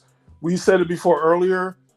A lot of times, you notice that people in people in our own backyard, and I'm going to call them our people for the sake of this argument, they can never go to Spain because they know they're not going to be welcome. Okay. You're not going to say that you're Spanish and you go to Spain. They're going to call you some words, and and that's it. And then the second part will be like, no, they're going to get you up out of there. That ain't it. Yeah. And then the second part with Brazil, they brought in poor white people to mix with the blacks because they want the colors. They didn't. It was too many black people. They outnumbered. They still and outnumbered. Those genetics, bruh. They still want those genetics. Yes. But that was the goal. Well, they attack our women is what they do. And like in Brazil, what they did is they attack our women just like they're doing here in the United States. So what happened is a lot of the women wanted to date white men, and their phrase was like blanquear the community. So they wanted each generation to be lighter, right? So they would bring them in to have sex with our women, and But that's still going on to this day. And it's still going on here in America. And this is what I'm saying. Like, if we do not teach this culture, if we do not teach this aspect of our history, we're doomed to repeat it, not knowing, like, oh my God, this has been the plan already. And that's all I'm just saying, which is like number 5. Like, this, we cannot separate it anymore. It's not good. You got to stop separating it. And also, I that made me think too, where some separation is good, but you need to be very, you need to clarify what your separation. So for instance, this chick, Keylin Perez, she was being attacked and they were calling her Mexican. And I know a lot of times people do that, right? They say Hispanic. As soon as they say Hispanic, they associate it with being Mexican. And a lot of Hispanics, a lot of Mexicans, they definitely don't like that. But people are okay if you say white. I mean, actually, other people, they say, even if they from America, if you ask them if they're from America, and they'll say, I'm Russian. Bro, you were born in America. I'm Irish. I'm Chinese. But we're supposed to say African American or black, and that's supposed to be all encompassing. So they'll call a Jamaican African American, they'll call a Haitian African American, and then when you black, they'll call a Somali person black American. They'll call anybody from the Bahamas black American. But then when it's like some negative, when it's some positive stuff, they want to separate. Oh, I'm Haitian. But if it's a drive-by up, they was just black. You see what I'm saying? With us, it's like we don't really get to delineate, because then they'll say, oh, you're being divisive if you call yourself FBA or ADOS or Black American. So we just supposed to just take everybody's stuff from the diaspora, bro. But every other group, if you call an Asian person, they'll say, nah, I'm Korean. I'm Japanese, bro. Like, you need to get it right. Yeah, I'll agree with you. Hopefully Marcus will come on here soon and talk about Latino X, because that's the Latinx, because that's the new name, and hopefully he get a chance to come up and talk about that. Yeah, that's exactly a controversial right? one. So Marcus, you need to come here and talk about it and the impact that has on the culture. I would want to add on to what you say is yes. However, with my Latino friends, if I'm hanging out with them and they're like, oh yeah, negrita, blah, blah, blah, you black, right? So if I see my African American friends, I go over there, they'll come like, nah, he's not black like you, he's Latino, come here. So I'm like, that's part of the culture as well. If you see me with people I can identify with, they're like, no, you can't do that, because that's not your culture, that's not your people, you're with us. But when I'm with you, I'm getting called these names and I'm considered less than for something that I can't control. But you're also part of this culture because you're also black, because you talk about everybody got this black grandmother or black grandfather, and I'm like, what the picture at? You can't be racist, but you got this black grandfather or black grandmother. So, but you're not racist, but you call me negrita. I'm like a negrito. I'm like, okay. Yeah. I feel sorry for that black grandfather that's living in the basement. Yeah. Okay. Hold on. Real quick, everybody. Right. I do have to get to Queen, and I gotta move on with this one last video, and then we could go back into the conversation. Queen, are you still here? Yeah. What's up? Nothing much. So since you're here, right? Did you kind of get a glimpse of what we're talking about? No, y'all lost me because I thought the topic was about the HBCU and that girl. So it still is, but we're throwing like a whole lot of examples, basically, of like how would it be if pretty much we step into like a Hispanic territory, as opposed to when they come into our territory, we're always open arms, we're always inviting. It wouldn't happen. That's just the bottom line. But we have to accept it. We can't go and win Latino music, woman music, whatever.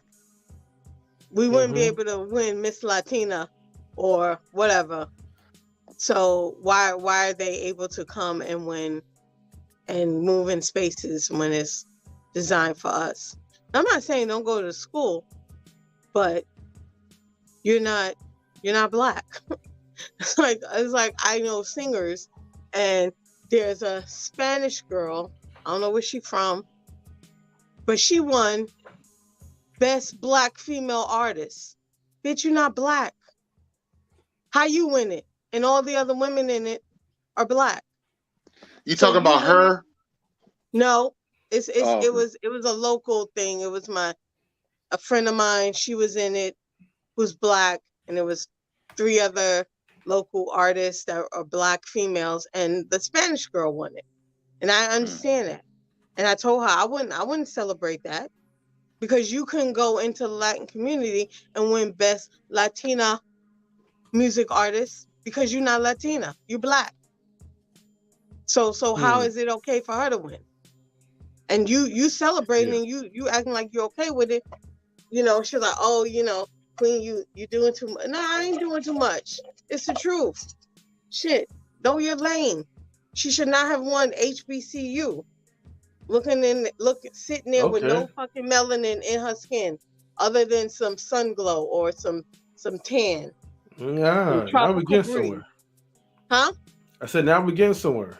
Yeah, fuck that. No, nah, man, she shouldn't have never won. Okay. Okay, real quick. Hey, Marcus, you have been requested. We need you to come up about this, right? About this topic.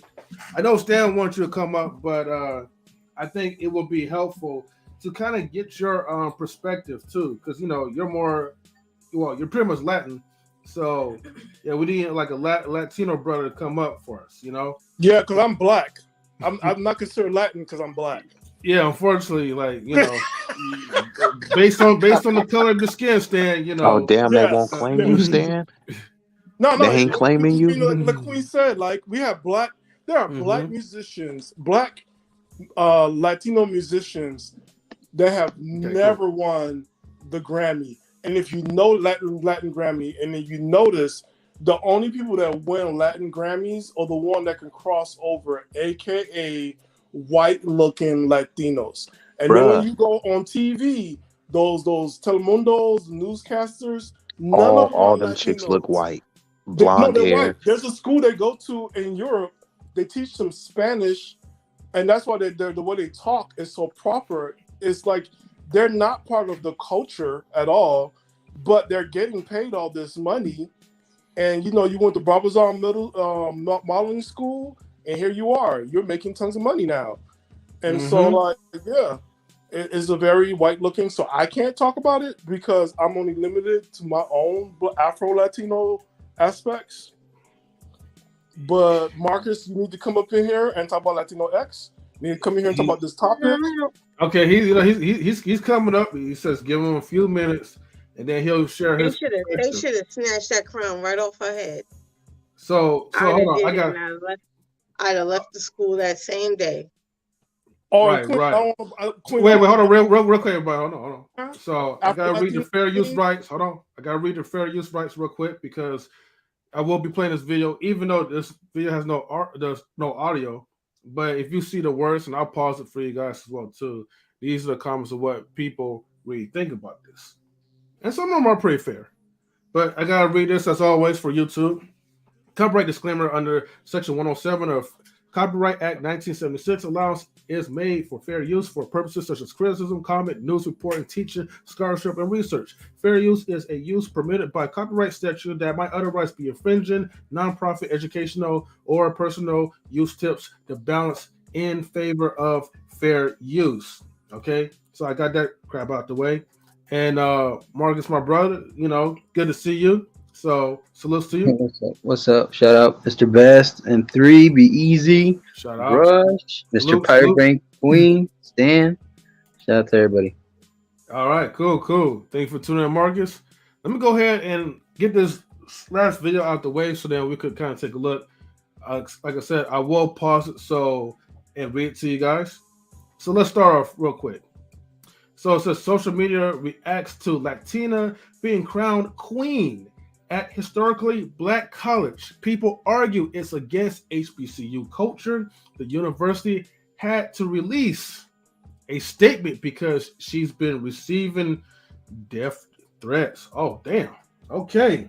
Let's get that dun dun dun sound to it. Okay.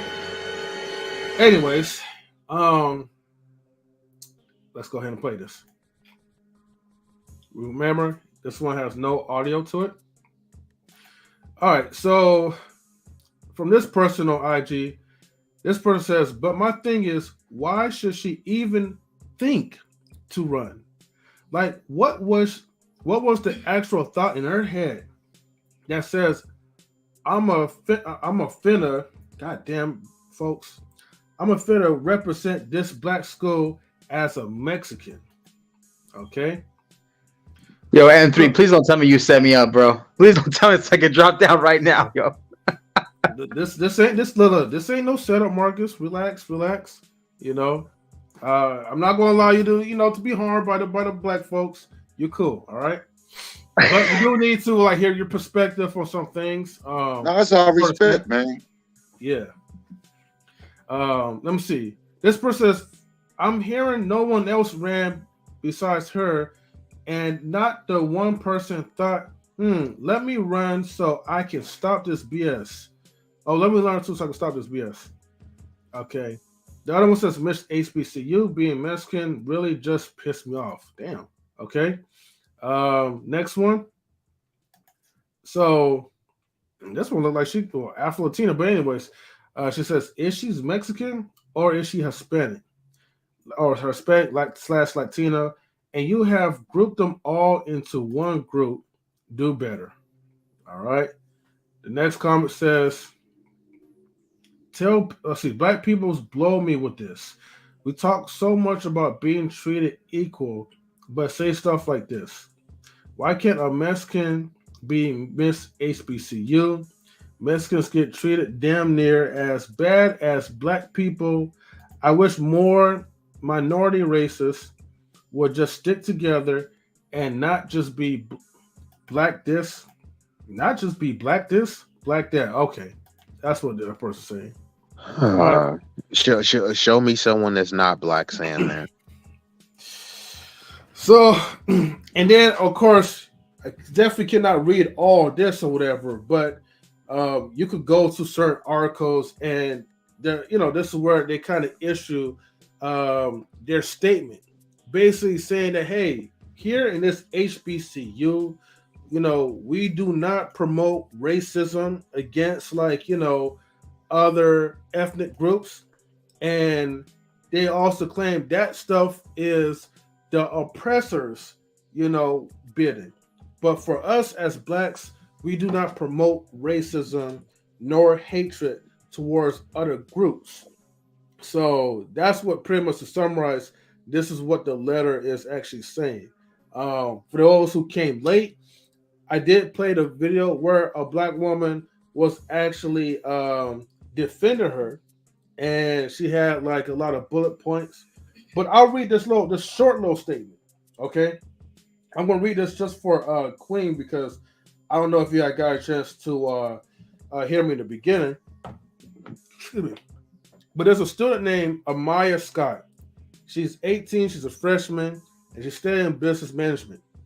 She wrote a message of support to Perez, which Perez later reposted on her Instagram account. She says, I support Keylin not only because she is my queen, but because she's my friend. She's a genuine person who goes through a lot on a daily basis and still pushes past. That's what Scott says. She never lets anyone see her down. She uplifts, she loves. She's a true definition of a queen and will always have my support. But then she later continues to say, as I quote, people need to understand that it doesn't matter what race or color you are, because here in Coppin, we do not see color. And I'll just leave it like that. Where? Mm-hmm. No, where's she from? Goofy. No, where's she from again? I want to hear that again. Compton? No. Coppin State. Coppin State is the name of the HBCU that In she Maryland. won the award at, or the crown, or whatever it is.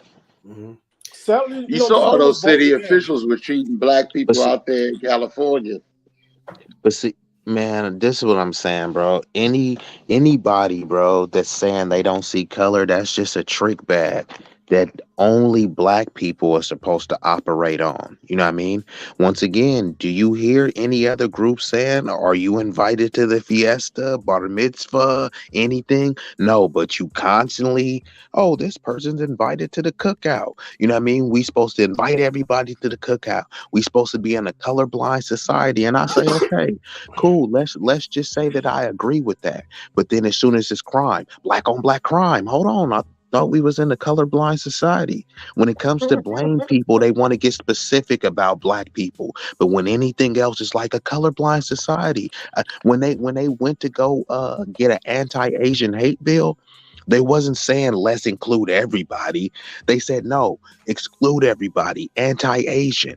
That was about race. That was about color. But then when it's something for us, colorblind, include everyone. Come on, bro. Okay. So, Marcus, since you're here, Stan, what's the question that you have for Marcus? Oh, yeah. What's going on with Latino X or Latinx? What is that? Well, you're saying what is Latinx? Is that what you? Yeah. What is that? Last I checked, I think one of the people that is known on TV was Amara La Negra, and I think she even said it herself. One of the people said it. So Latinx is just another way of like identifying within the Latin community, like, or under the umbrella of a way of like having a identity pronoun. I guess that's what it is now, and Latinx fits under that trope. So I guess that's what it is. Again, I don't really use these kind of terms like that, Stan. So I have to do a little more work. But last I checked, some white person came up with the term Latinx. So I know it's a lot of Latin people that actually don't even like the term. Yeah. So basically, what it's supposed to be is a person of Latin American origin or descent. That's what and basically relating to people of Latin American origin, right? So it's like somebody that came directly from Mexico. I don't think they could be categorized as Latinx. I think it's like specifically the native born Latinos are who they're calling Latinx. Yeah, basically. Okay. Let me read this comment from Prime. Salute to you, Prime. This person says it's weird that there are people complaining about this. She was voted in. I went to a HBCU. Now, I don't know if you went to Coppin or you went to, whatever HBCU, but let me ask this question then. Okay. If she got voted in, was it the predominantly number of black folks that decided, well, let's go vote her in, maybe out of like inclusion, or maybe a lot of them did not vote her in, and so because remember, if we go by statistics, like as far as percentages, let's say only 10 people voted, but none of the blacks voted for their own peers, to become Miss something, in an HBCU, and maybe her ethnic group that are in the HBCU made sure that she was voted in as Miss Coppin State. So, but nobody is going that deep with it, right? They'll say, yeah, she was voted in. Okay, how many people was on the panel? Well, I don't know. What was the voting procedure? Well, I don't know. A lot of people are quick to say she was voted in. She was voted in. You don't know nothing else about the voting process, bro. Voted in by who? Let's see. He has a response to this. It says it's like a presidential election. They campaign around campus. Okay, the Asian chick who won ours was cool with a lot of people. Okay, so she was cool with a lot of people to a point where, let's say, like if this was black people, okay, whatever, right? She was cool with a lot of blacks, so she was so down with the black cause that to a point where it's like you will overlook your own kind because this Asian woman was so down, so cool with us. What did she have to offer for our people to make her seem so cool and so down? And then he or she says it's a picture up. She ran against like 4 other women.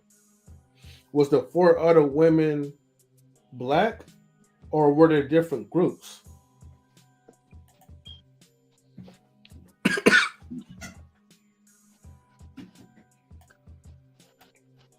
But I do appreciate the participation, Prime. So, all that stuff is definitely good to know, so we could actually learn from it.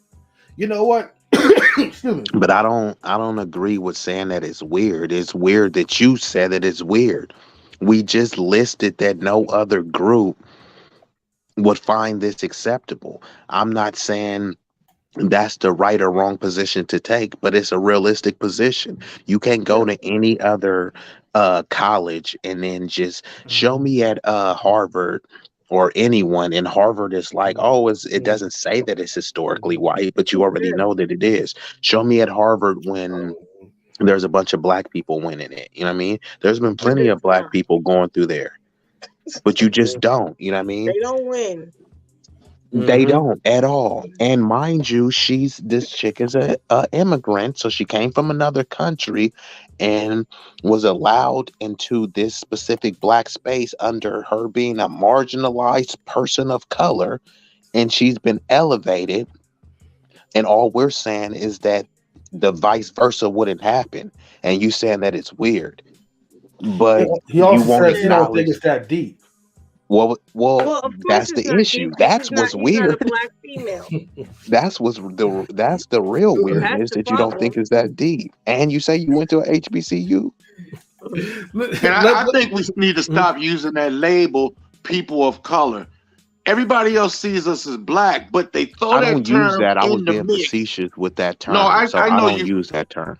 No, I know you were, but people do use it.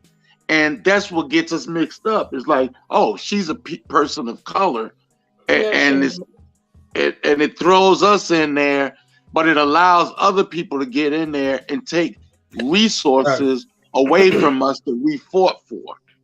You understand? I had a quick question, real quick. Wait, Stan, hold on for a second. I know I just saw Marcus with his mic unmuted. He was about to say something. No, my bad. I didn't mean to cut you off, Stan. But real quick, I just wanted to ask a question: is she first generation immigrant, or are her parents? Does anybody know more history on the woman? No. Who cares? Not a lot of that don't mean nothing. She shouldn't have won. No, but that matters though. It matters because no, it don't. Hold on. No, it don't. If someone gets in their feelings, let me get it out real quick. Let me speak. Okay. Let me just speak real quick. Hold on. Okay, hold on, everybody. Hold on. Okay. Go ahead, Marcus. You were still talking. It only matters because if there's a difference between the term immigrant or undocumented, and then there's a difference if your parent was an immigrant or one or the other, but you were born here as a citizen. So that right there matters. There's more context to it. Like, so understanding that layer, like for example, my mother was an American citizen, but my father wasn't. However, I was born in the States, so that makes me an American citizen. Does that make my father? No, but like I said, there's context, so not everything is black or white is what I'm trying to get at. It's not black or white when it's dealing with other people, Asian, Mexican, or who else, but when it's dealing with us, it becomes black or white.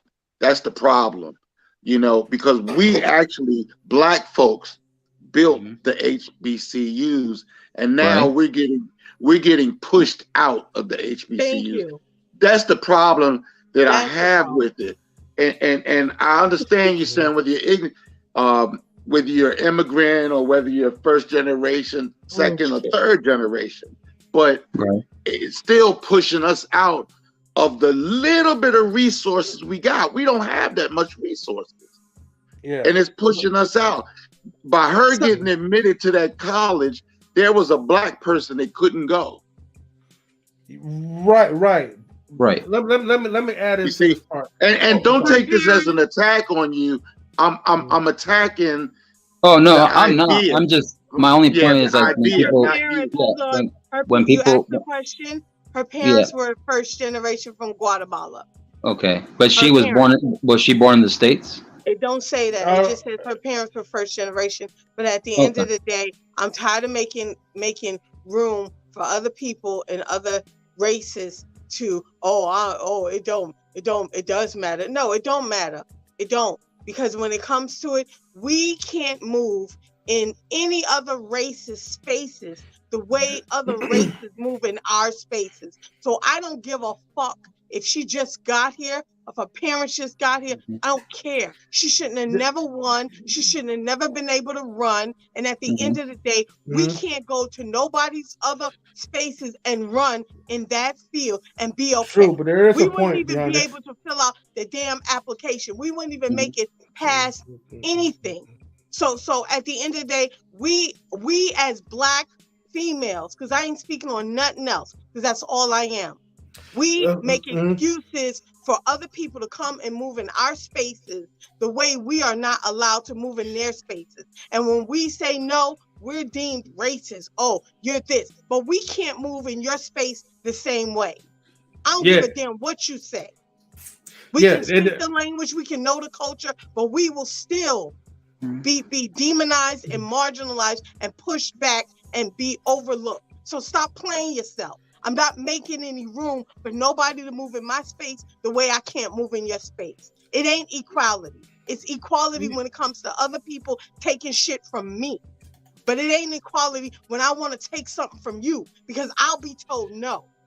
I'll be told you ain't Latina. Get the fuck out of here. So why can't I say the same thing? Fuck that. I don't give a damn if she just got here. She shouldn't have never won. And if I was there, that crown would be on the ground. Believe that. Okay, so let's keep the reality of it, right? But before then, let me play this. One question led to a whole bunch of anger and hostility. Come on, man. Come on, man. What are we talking about? I had to play that. Shout out to B-Eazy. But anyways, here's the reality of this. Because when you guys had said this before, I don't know if it was B-Eazy or someone else, but we do have a problem, especially when it comes to things that we built for our own people, or originally for Black professors and teachers, so then they could pass down education to Blacks. Whenever there's a lack of funding, and of course you can't just build on something and then just rely on the government to try to donate and build for you.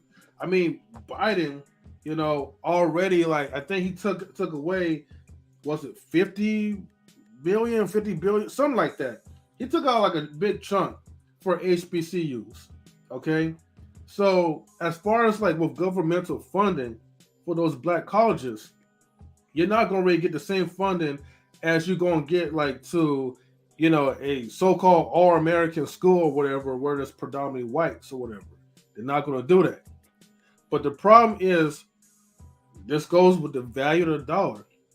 See, we're not valuable because we don't put our money into these colleges. We don't put a lot of money into ourselves so we can allow the money to circulate and actually build for our own.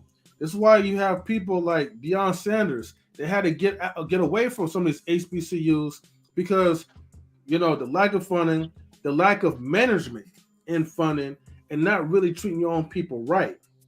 I mean, I heard according to O.C. Jackson, that Coppin State had a lot of internal problems anyways. He didn't really specify what was the huge problems, but I could kind of guess or make an educated guess that, hey, somebody got to mute themselves. It's an echo. Hold on. Okay. There's not a lot of money being invested into these HBCUs, and so when you have like Jeff Bezos' wife or whatever, I don't remember her name, but anyways, Jeff Bezos' ex-wife. When you have these type of people, these white people coming in, and they're giving you pretty much the opportunity to pretty much allow like your black universities to stay afloat. And once you take that money, there's going to be hidden stipulations. Okay, I'm gonna give you guys a reference. Okay, because we had an interview with Miss Jasmine not too long ago, and she was talking about some of those colleges that she went to, and that the first one that she went to was not an HBCU, but long story short, when she sued them and she won the case, her case was basically allow more blacks to come into, or people of color, as they say, to come into those type of schools. So that's kind of like the same way that I feel like those HBCUs have to make that obligation to not present themselves to be racist or whatever the case is, but they have to operate some type of contract. They have to abide by that. So whatever's going on, whoever's funding it, the more whites or Mexicans or whoever that's funding these schools, the more contracts that you have to sign, the more rules that gets implemented. And I'm not saying that stuff is right, because it's a thing. Everything that's always our own, we always got to share. Like it's like a free giveaway, a clearance sale. But we struggle to like learn about the education, to learn about the culture, to learn about the bad. You know what I mean? We don't never really get a chance to learn like the ins and outs. And even though they don't have a school of their own, unless I do the research and be proven wrong otherwise, I'm for sure that if we was out there in any of their countries or whatever, Jewish community, whatever you could call it, we would not be invited to the Viestas or bar mitzvahs. What's the name of the parties that Chinese people have? Whatever, the Chinese New Year's. I'll just say it like that. We won't be invited to like those type of circles. They don't want us to be a part of it. And it will look weird and awkward if we come into their territory and become Miss Black USA, whatever, and we don't represent them like that. Marcus did had a question in the back chat. You wanna go ahead and say your question, Marcus? Yeah, did that young lady, did she have academic or athletic scholarship, or was it like a minority program? That's how she got in there, or was she here on a DACA or a visa or something? Or? Unfortunately, Marcus, they didn't really specify like a lot of information. All the stuff is pretty much was new, and they just left it as Hispanic woman. She was in the Army Reserve, so she probably got some sort of scholarship. Oh yeah, with them. That's my speculation. That's what they're saying. He was a nursing major and a sergeant in the Army Reserve. I don't know if you know it. I don't know what it is now, but when my mother went to Coppin, it was specifically a teacher's school. You learn how to be a school teacher. And the elementary school that they taught and did their I don't know what you would call it, the classwork was right next door to Coppin, and they had the teachers part and they had the ROTC, just like Morgan State had the ROTC. So you had to be a teacher. So the alumni weren't making a lot of money to come back and donate money to the college and have legacy students like their children.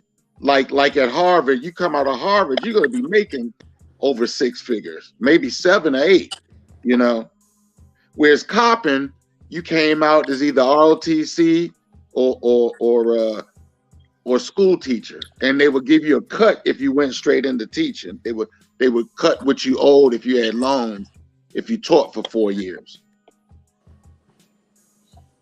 Okay. My second question, I don't want to cut Mr. Pirate right now. But you still? No, you're still not got cutting it? me off. I'm done. Yeah. Okay.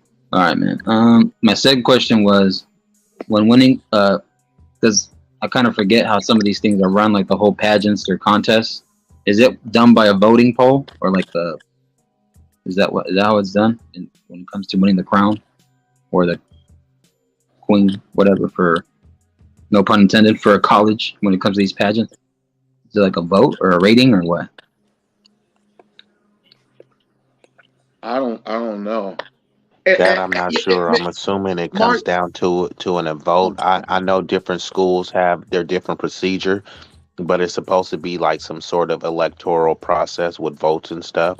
And apparently, from what I'm looking at, they said this isn't her first title. She apparently was crowned the Miss Sophomore and Miss Junior, and she is also a member of Chi Eta Phi. So she's like a leader in some of these sororities too. In the Okay. sorority for nurses, she's one of the leaders. Yeah, well, like I said, I'm just that kind of guy. I think just for me, I read the room and I don't want to be the person with the most attention. So, I don't know that much more information on the lady. I think it is wrong though. Any person, I don't care what skin color tone you are, you shouldn't be receiving death threats like that, because that is a danger to someone's life, to be taken serious.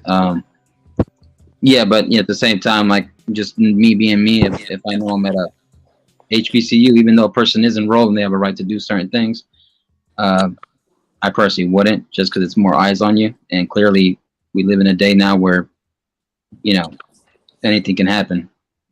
Clearly, even social media. So. And I'm seeing some mixed articles. I don't know what Prime VA is saying. He's saying that she ran against 4 other people. And the other article I'm seeing. No, Prime's talking about back in his day when his colleague married to somebody else, and she was Okay. Because I Asian. was like, Yeah. okay, because the reports I see, it says that she ran unchallenged. Yeah, that's what some people are saying. Okay. Which if that's true, look, I'm gonna just put it like this because I want to just give a fair analysis. I have no emotional attachment to this whatsoever, but however, I will say this: if Hold on. nobody Before you ran, say that, M3, I just want to say that because this will put it in even more context. And Prime is even saying you have Miss Freshman, Sophomore, Junior, then the top of the position, it's Queen of the University.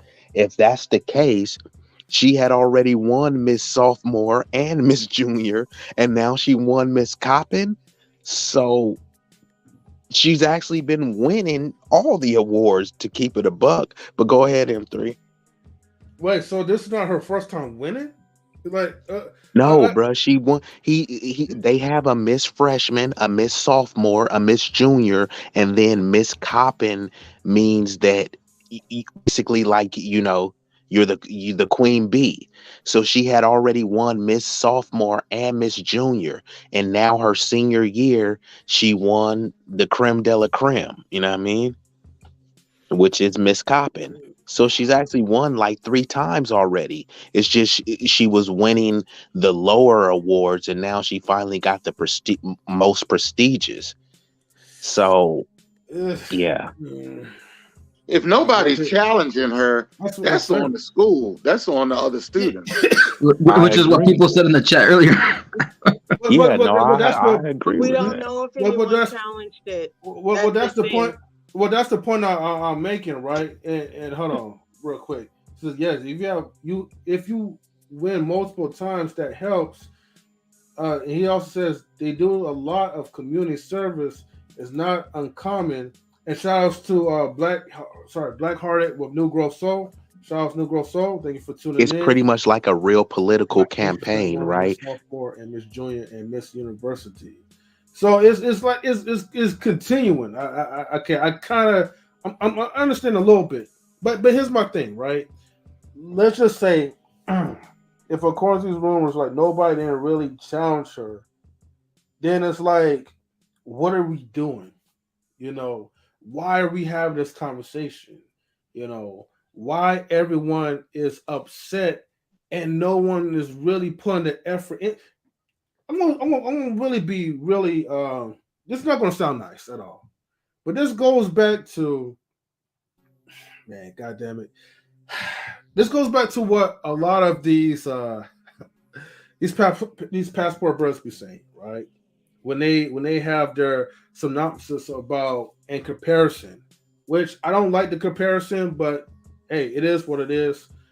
People compare to the lack of effort that Black women put into, or Black people in general, versus other people in their own countries, And I'm not saying all that stuff is true of what they're saying, but it almost kind of validates the point, because not a lot of our people are putting effort to anything where it comes to like just being go-getters, like just doing stuff. Like I said, I'll say this again. We do have people. Not true. Again, we do have people, right, that does run, that are go-getters, but this is the narrative of the media, And all it takes is that in that vicinity, in Copper State, all it takes is just a bunch of lazy people that's complaining, not really doing much, and then yet you praising them, and then you have the people that's upset and you're hating on them.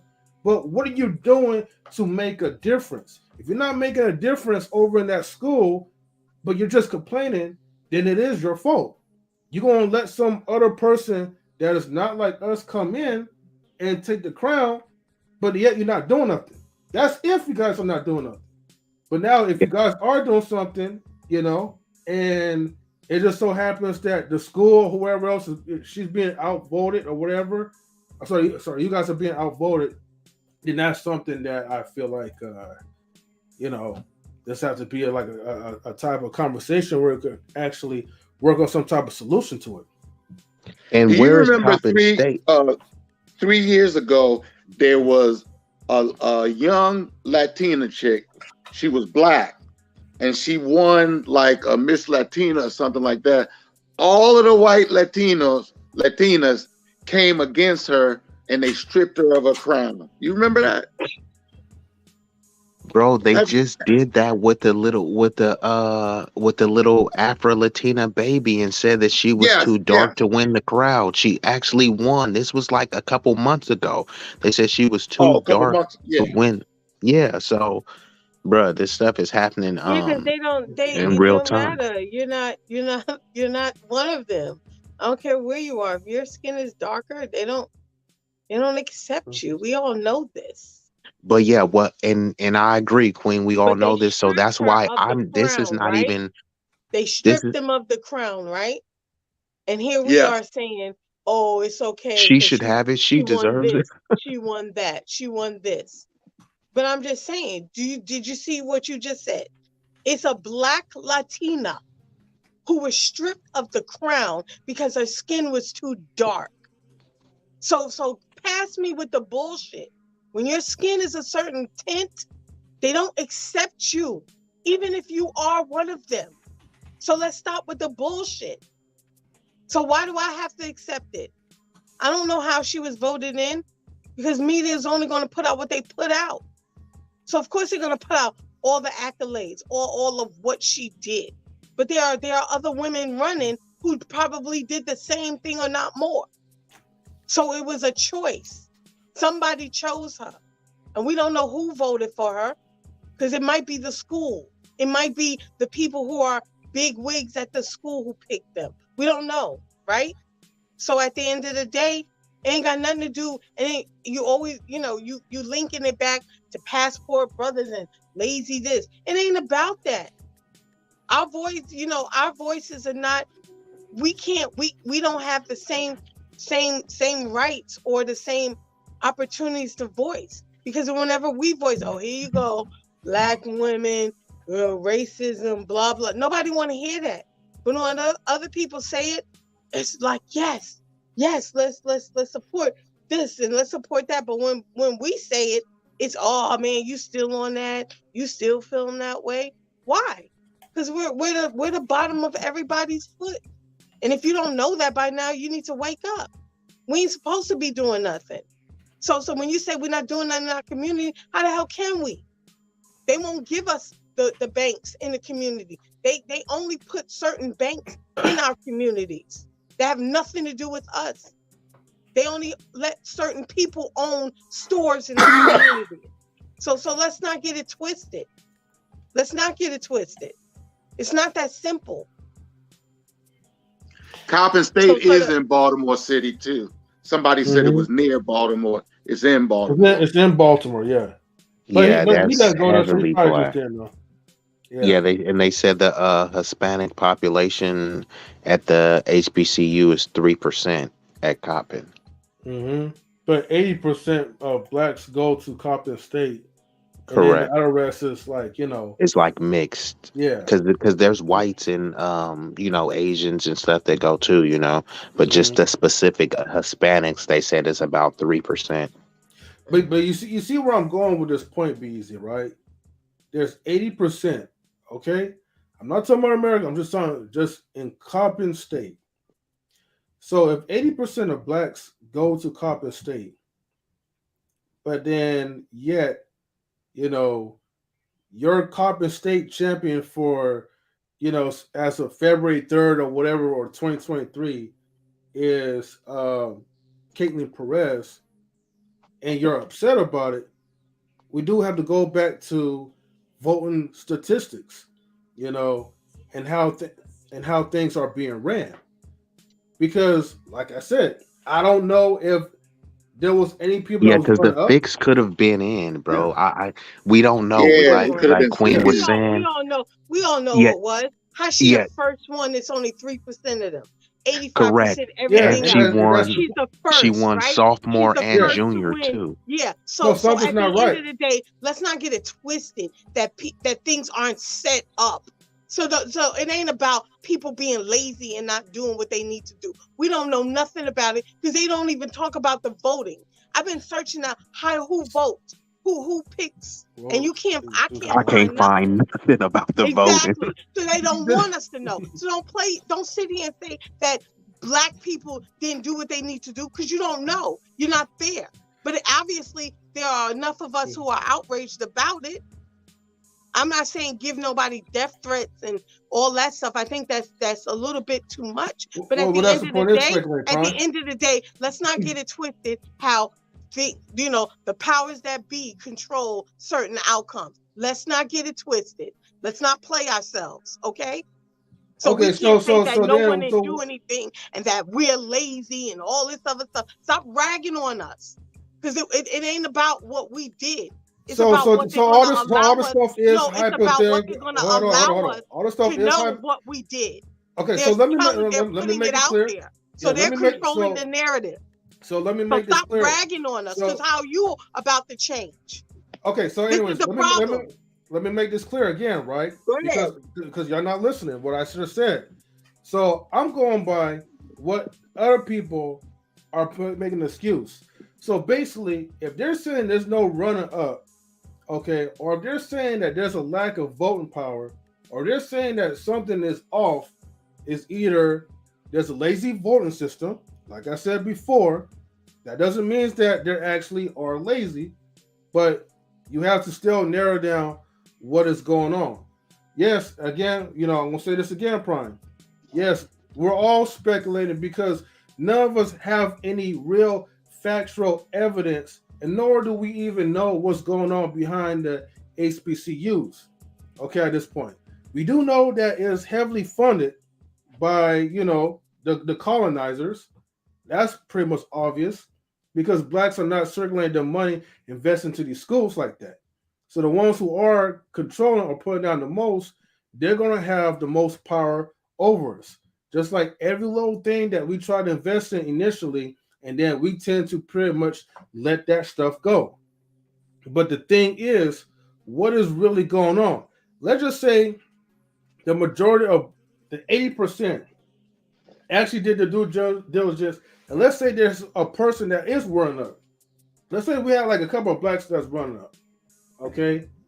And due to the outrage and maybe the shock of things, okay, look, people should have like either demand a recount,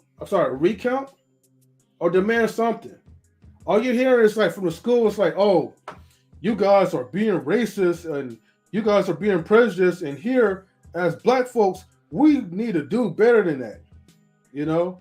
But when it comes to our own people, where's that same type of energy that we need to do better, that we need to be better? Where's the same type of energy where people say, hey, like, you know, how's about y'all stop deleting each other? How's about y'all stop calling each other the N-words? How's about y'all guys stop clowning around, goofing up, because our forefathers and leaders didn't fight for you guys to be acting like a bunch of cornballs? Where's that letter at? So something is pretty off, I would say, but we don't know what it is. We gotta go by the speculations on both sides too. You know, look, black folks could get it, and all the other people could get it, but for now, we don't really know. And if the voting thing was rigged, blacks should have enough power to really make that much of a difference. But every article that I'm looking into, all I'm seeing is these black folks, only a few, but seem like they're making those few be louder than the majority of them. And those few are saying, hey, we stand by Caitlin. Hey, Caitlin is our queen. She's Latina, but she is our Latina queen. And we consider her to be black, just like us. And we don't see no color in all this stuff. So if you have other blacks that's backing her up, then maybe the only solution is that maybe the majority of the black folks saw her as a pretty Latina, you know, they embraced her with open arms, and they probably felt that she was worth becoming Miss HBCU. Yeah, that's what Howard University did with Kamala Harris, and now look at her in California. Mm-hmm. She kept black men locked up way past their release dates when she was in charge of that. And now she went to Tyree Nichols' funeral, doing all of this performative stuff when they had a chance to put through the George Floyd crime bill. She don't care about black people, but we praised her. She was stomped with the whoever her sorority was, and the black girls was kiwiing with her, and look at what we got. Mm-hmm. I wanted to add a little more to what Mr. Pyrebrand just said, because Kamala Harris was in charge at the time, like you said, blockaded people that were innocently or falsely convicted. They were charged with certain crimes such as rape. She blocked test samples.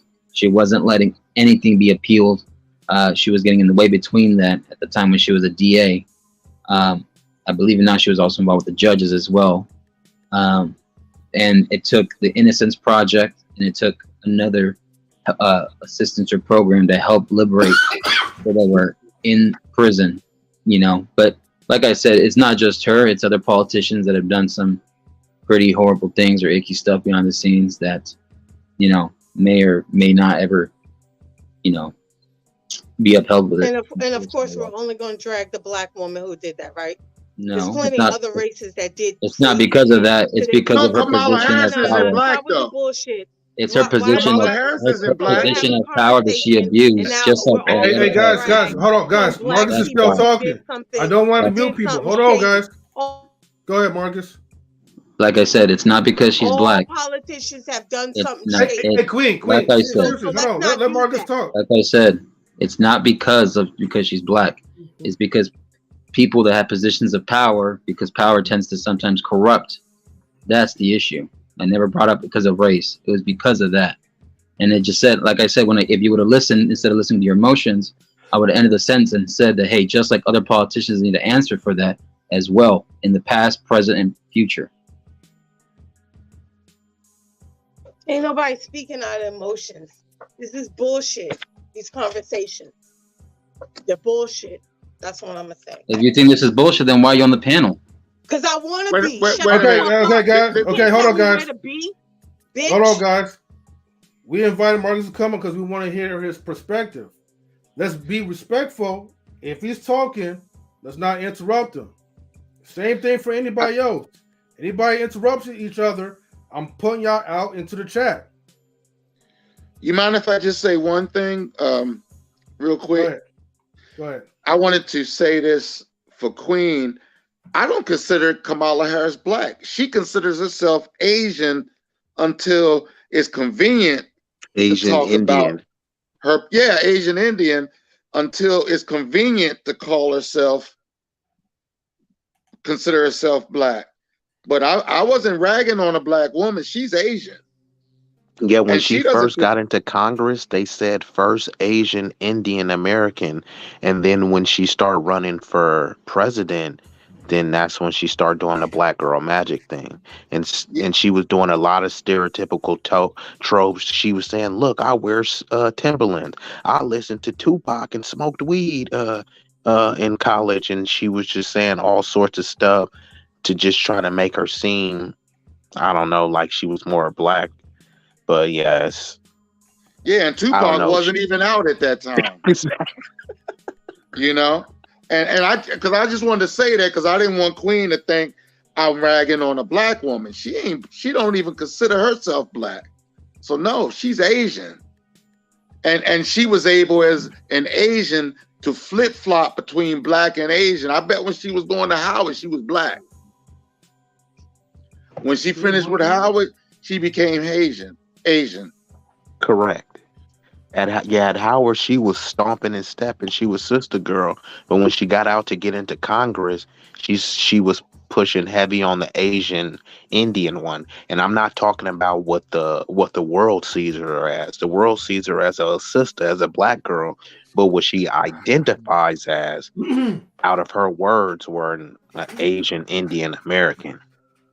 But unfortunately, a lot of us black people, when we get to a certain level, we feel like we have to move and separate ourselves from our community. And that's unfortunate. Now, I don't care what she identifies as. I don't really respect her. I have nothing good to say about her. But at the end of the day, everyone's done something crooked. All I'm saying is that this woman shouldn't have won. That we don't know. I'm looking up voting, how it's voted. You still don't, there's no articles on who votes for her, who voted for the court. It just says voters. That's it. It just said people supported or voted. It didn't say who. It didn't say if it was a school. It's no articles about how the school felt, what's going on. You don't know what could have happened. A lot of times people do scare tactics too. Man, shut up. If you keep saying something, you know, we're gonna strip your financial aid. We don't want this to become a political issue. There's a lot of stuff that goes on. We don't know what's going on. All we know is that this little Latina won, and her whole court is black, except for her. And I have an issue with that. That's all I'm saying. Let me say this. Can y'all hear me? Yeah. Let me say this. You know, Queen and Marcus, you know what I mean? Y'all can't be doing this on the panel. You know what I'm saying? That's one. Like, I didn't do nothing. I didn't call out her name. I didn't cuss at her. Hold on. Let me finish. Don't interrupt me. Nobody say anything. Anybody say anything, I'm kicking you out. Now, that being said, you know, you both gotta respect each other. You know what I'm saying? Y'all both taking little jabs or whatever. Be respectful. That's it. That goes to everybody on the panel. Let me get back to the subject, man. So, subject at hand is this. You know what I mean? At the end of the day, a lot of us, unfortunately, we have this fascination, you know what I mean, with women from other cultures or other walks of life, right? A lot of us have that fascination. You know what I mean? A lot of us have that fascination. Big Ray's telling people to get up there. A lot of us have this fascination whether it comes to, you know, to Caucasian women, or Middle Eastern women or Chinese women, whatever. You know, we are so fascinated by these other people. Now, I mean, we are so fascinated about what they are. We can have a, you know, a banging sister, you know what I'm saying, that either likes us or with us or whatever, but we're so fascinated, you know what I mean, with other women of other cultures. You know what I'm saying? We get so just, just mesmerized. You know what I mean? By these other cultures. You know what I'm saying? And it's men and women that both do this. This ain't no man thing. This ain't no women thing. All right, we all do this. We're so mesmerized by them. You know what I'm saying? But yet, like I said, we go into the communities, we go into these stores, we go into whatever establishments that they have. They look at us like we don't even exist. You know what I mean? They look at us like, why are you here? You know what I mean? They will sometimes ask you out of their own mouths, and I've had this happen, why are you here? You know what I'm saying? They will ask you this. You know what I mean? And then when you would tell them why you're here, another question would be, then what community do you come from? And being out here in the Bay Area in California, a lot of times, right? And I've experienced this, a lot of times, they will say, are you from Oakland? You know what I mean? Don't you live in Oakland? Isn't that where you stay at? You know what I mean? And I've been asked this. I've been told, aren't you from Oakland? I'm like, why gotta be from Oakland for? You know what I'm saying? And it's no hate to Oakland at all. You know what I mean? But it's like if you go anywhere else on the map, you know what I mean? You could be in the nicest establishment, sitting there, with your family or with your lady or with your moms or whatever. You about to tip the waiter a big tip. You done had to do a good dinner. It's a beautiful establishment, beautiful place. And you having a great old time, right? You sitting there and the owner comes up, and they just say something just off-putting. And you're like, huh? Like, okay. Yeah, I know you're in Manhattan, but aren't you from Brooklyn? Aren't you from the Bronx? You listen to, who you like in hip hop? It's like, how do you not even listen to hip hop? What if I'm into jazz? You know what I mean? What if I'm not even familiar with hip hop? You know what I mean? What if that was never a part of how I grew up at all? What if I never had that experience? So these are the things that happen, and they will say this to you. You know what I mean? They will say this to you, definitely. For real. Hey, I know, Big Rig. I know. No, right? I got to be from East Palo Alto, right? You know what I mean? No, I can't be from. No, not Santa Clara. No. You're in Santa Clara. No, you're from Palo Alto. You're definitely from East Palo Alto. Definitely. You know what I mean? So, yeah, man, we know what it is, man. But that's all I got to say, y'all. Go ahead. Wait, Mr. Besto, right? How often do people try to relate you into sports? Like for me, people be shocked when I tell them, like, look, I only know like the other side of the court, not basketball, but tennis. And then people are like, what, brother? Like you don't play basketball? Oh man, whoa, I'm shocked. Not knowing that probably not even probably. I'm gonna just put it out there. The two greatest tennis players are people who are black. All right, the three greatest tennis players are people that are black. All right, and I'm gonna throw some names out there. All right, Venus and Serena Williams and Arthur Ashe, who actually has a stadium named after him in the tri-state area in New York, Arthur Ashe Stadium. All right, if you don't know about Arthur Ashe, do your research. He might be featured on Black as Gold. But yeah, yeah, you got to, because they Jackie Robinson you to death, and I had to find out about Arthur Ashe on my own. I didn't learn that about him in school, bro. Yeah, and when it comes to him, they only want to focus on his gender and things of that nature, or speculation about his gender. They like the Luther Vandross him. Salute Mr. Bryant. Exactly. Yeah, that real ones don't care about that, bro. They want to take the focus off of what he did. Queen, let me answer him three questions. Now, it's crazy because I've been picked up from at times when I go out and I leave my home. Sometimes I take a different mode of travel. Sometimes I may take an Uber, Lyft, depending on how I feel in that moment. And when I've lived in different communities, right, and I've had the opportunity to live in some really nice communities, they'll pick me up. This happened to me last year sometime. They picked me up from a residence that I was at, that I actually, reside in, and they asked me that I work at that residence. You know what I'm saying? Not if I live there, but if I worked in a residence. They thought I was a motherfucking butler. All right. They thought I was shining the windows and taking out the garbage and serving meals and shit. That's what they thought. They didn't think I lived there. They thought I was a butler. So that's how it really gets M3. That's how it really gets for real. Damn. Well, thank you for answering that, Mr. Best. He passed from let's see, he passed from AIDS. I think I heard, but I'm not going. I don't want to be wrong, you know, because I don't know like what was the cause of his death. So okay, but welcome. Carl. Yeah, he died of AIDS. My father is a huge Arthur Ashe fan. He when I was in middle school, my father, he would go out and play tennis every day. When Arthur Ashe started playing, he bought his tennis rackets and balls. So, you know, Arthur Ashe was like his hero. Yeah. He built the his tennis arena is like literally 10 minutes away from where I grew up.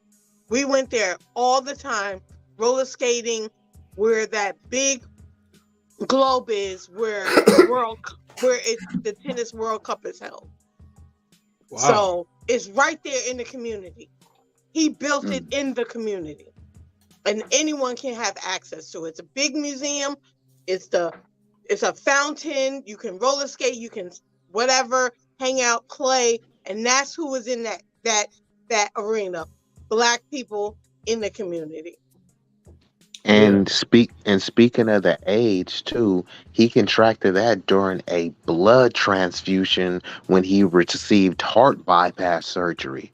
So it was possibly some funny chicanery into that too, but a lot of times with you know, people in general, not just black folks, our society is so dumbed down intellectually. They'll hear Arthur Ashe HIV died, and then they'll go to the most negative thing and think, man, was he GAY? Man, was he doing this in the streets? Man, he was wearing some tight pants. But they ain't gonna look and do the research and say, like, bruh, it happened when he was getting the heart surgery.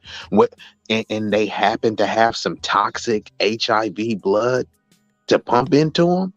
I'm just saying, like, but you know, if you question it, it's a conspiracy theory. And too often when we perish, same thing with Prince, Sam Cooke. Look up these people, you know, and then it's just, oh yeah, it just happened. Whatever the media reported, that's just what happened. Yeah, you know, and it's really interesting because actually I know like a relative that was infused with the AIDS virus, but it's like, okay, how do you collect these samples without running the test? You're just like, okay, let me just collect your blood and be like, oh, okay, and then just stick it to the unknown test blood or wherever into some other black person. You know, that's and then they say, oops, wild. my bad, we made a mistake. But now someone is gone, bruh.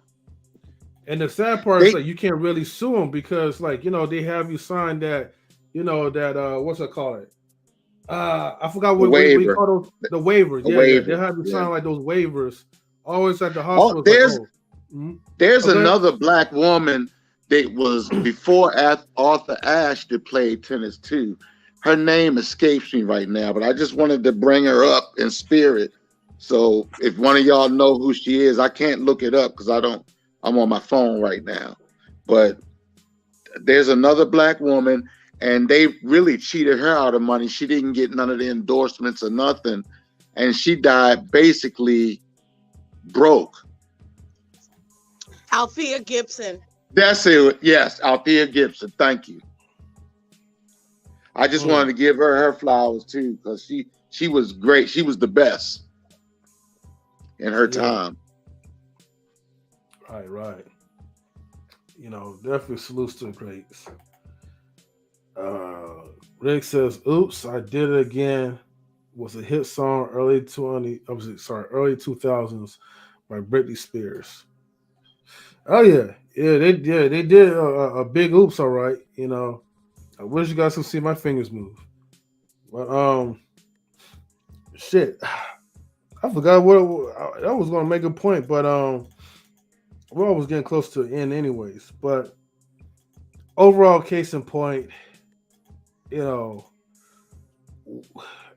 I wish there was a way where we could be a little bit more like universally structured, where we don't really have to like rely on the government assistance. Like we become our own government for our own people. You know what I mean? Or rely on any outsiders to donate money, but also, and under like conditions and stipulations. And shout outs to Don Harding. Thank you for tuning in. So shout outs to Knowledge Relationships and the panel. Shout outs to you. Good to see you. Long time, definitely. Vaughn Bryant says, don't know how to pronounce it. We'll see. Okay. But it says peace and blessings, sir. Almost look like a French word. But yeah. Anybody else have any other thoughts? Well, thank you for allowing me to come up here. I appreciate it. And I enjoyed talking to all of y'all tonight. I appreciate you letting me up here. Yeah, thank you, Mr. Prime Brain. Like, thank you for tuning in into the panel for the first time. I mean, I seen you a few times, like, definitely like, in the chat. So it's definitely good to like, kind of see you on the panel for the first time, man. You're always welcome to like, come to like Knowledge Relationships whenever we have like our next panel discussions. Mr. Pirate, do you have any social media where we able to reach out to you, possibly? I'm on my YouTube channel is Mr. Pirate Brain, but it's mostly music. I create lo-fi music and house music. I'm from Baltimore. I live in Austin, but I'm from Baltimore. I'm on Quantize Records, and I do a lot of house music for them. Yeah. Oh man, I love house music, man, for real.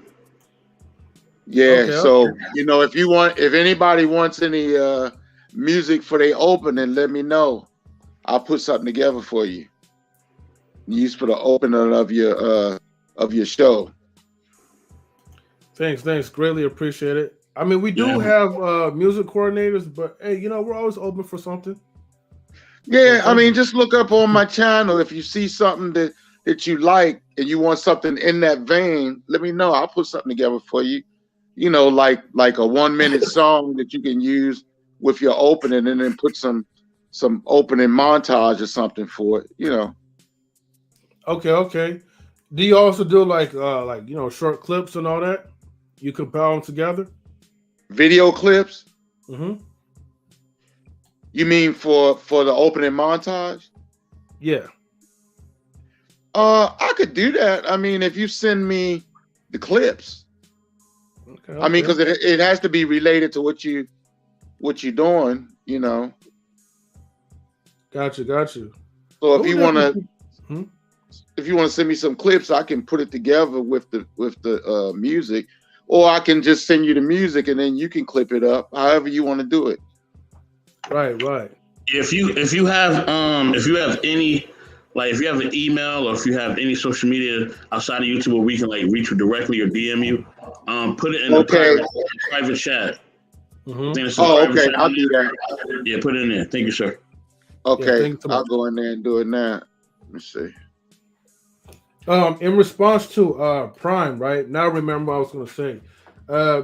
You mentioned somewhere, well, in a couple of chats before, you were saying that people used to say, oh, there it is. I'm glad I highlighted that. Everyone in your HBCU kept saying that you talk white. Excuse me. And I know that was annoying. You know what? The same thing happened to me as well, too. Growing up, my cousins like from the South would be like, hey, like, girl, like, meet my cousin, like, white boy, and I always like want to know, like, so there kind of is what is there is something that's called talking white. I mean, it's more like code switching, and I think people conflate it. So when you start using a very sophisticated and being articulate, some dumb hood niggas may consider that talking white, but the overall collective of black people don't consider. So, for instance, Malcolm X, right? He's very assertive, very astute. No one ever accused him of talking white. Martin Luther King, right? Very eloquent and articulate. No one ever accused him of talking white, but there is a certain element where it's like, hey, someone's calling for an interview. Hi, this is M3. Yes, I'll be available. You know what I mean? Like, I think they consider like certain tones, cadence. That's what they consider more talking white. I'm not saying all, but on the collective, that's what most people are talking about. Not really the dumb illiterate people are the ones that think that if you use, you know, bigger words or an extensive vocabulary that they're talking white. But most people are kind of talking about the cadence, like a valley girl. Oh my god, you know what I mean? Yeah, I guess so. Yeah. But the thing is, in three, and this is what it goes down to. What people gotta understand is that in certain spaces, you have to know how to articulate yourself and what presence to bring.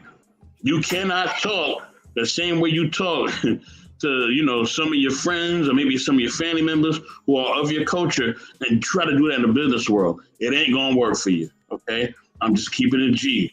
It's not gonna work for you. They're gonna look at you a certain way.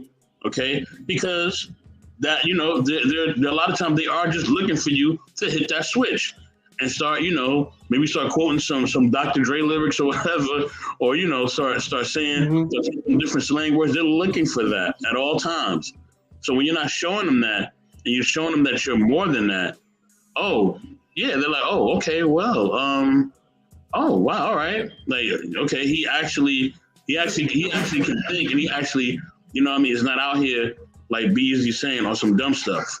You know what I mean? He actually is educated and actually want to put his best foot forward in order to gain opportunities and put himself in different positions. Because listen, if you don't know how to articulate yourself, you're not going to be in different positions. I'm telling y'all that right now. All right, it's just a natural fact. Let me also add into this too, because I'm like, I don't really think much of, like, you know, how to speak. I just feel like, well, okay, if this is how you normally talk, you know, in America, this is just how you talk. I don't think about like, okay, let me try to be the most like super articulate. Let me make sure that, I don't know, I add so many conjunctions to my words together, like in order for me to intentionally speak quote unquote white or whatever. You know, I learned like the English language, and that's how I carry myself. You know, all these remixing, saying like, you know, hell, some of these slangs I don't even remember what to say or whatever. But I even had Mexican women that told me, it's not the one that you think.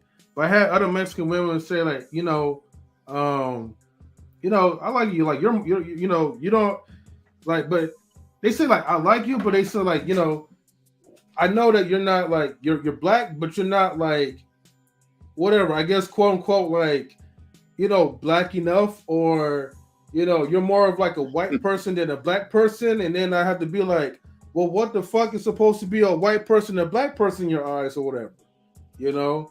So, you know, just because I talk in a certain type of cadence or I act in a certain type of way does not make me, you know, a different nationality.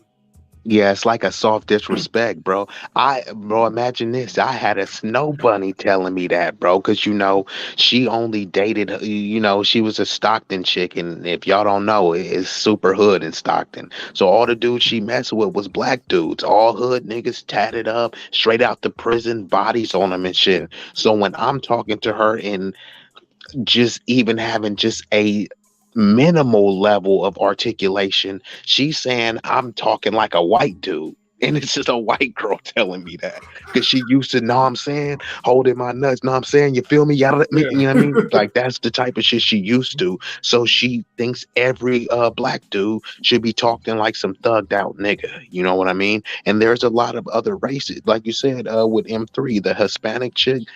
her imagery that she's seeing was probably some Menace to Society, Boys to the Hood, drill music type of black dude. So when she sees you, she's like, bro, you a square. Why are you trying to act white? Like, no, this is how I am. Be easy. Well, the funny part about it, what they don't understand is that when you look at people who have led criminal organizations in the black community, like the leaders of those organizations, those men are very, very intelligent. Okay? They're very intelligent, and they don't speak like the rest of them. That's what makes them stand out. So the one that y'all see speaking all intellectual and all that, that's the one you probably need to be afraid of. Because he's probably leading the rest of them. Hey, no, that's facts, right? Did you ever watch The Wire? Yeah, I've seen it. Yeah, yes, sir. Yeah, Stinger was real. I mean, the guy who Stringer Bell. The guy who wrote that whole series was a writer for the Baltimore Sun, and he wrote about a lot of stuff that goes on.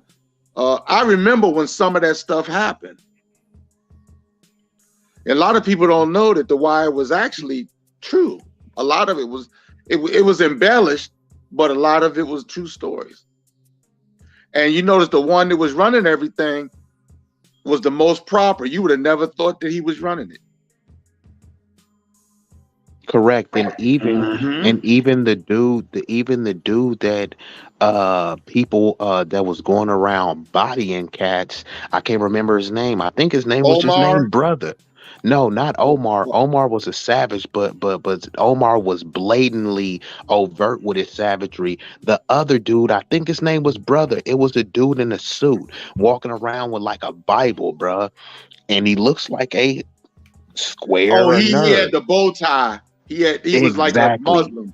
He was a Muslim, smashing on cats, bro. But the way he looks like he's a threat, and that's what I try to tell people too. If your objective is to dominate, to conquer, to proceed and progress, why are you coming in hot, bro? You know what I mean? Why are you coming in?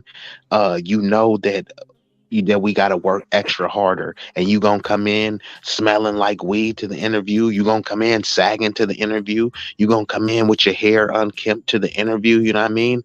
That has nothing to do with the white man. Yeah, he's probably gonna try to screw you out of the opportunities anyways. Don't give him a reason to. You know what I mean? Don't make it that much more easier, you know what I mean?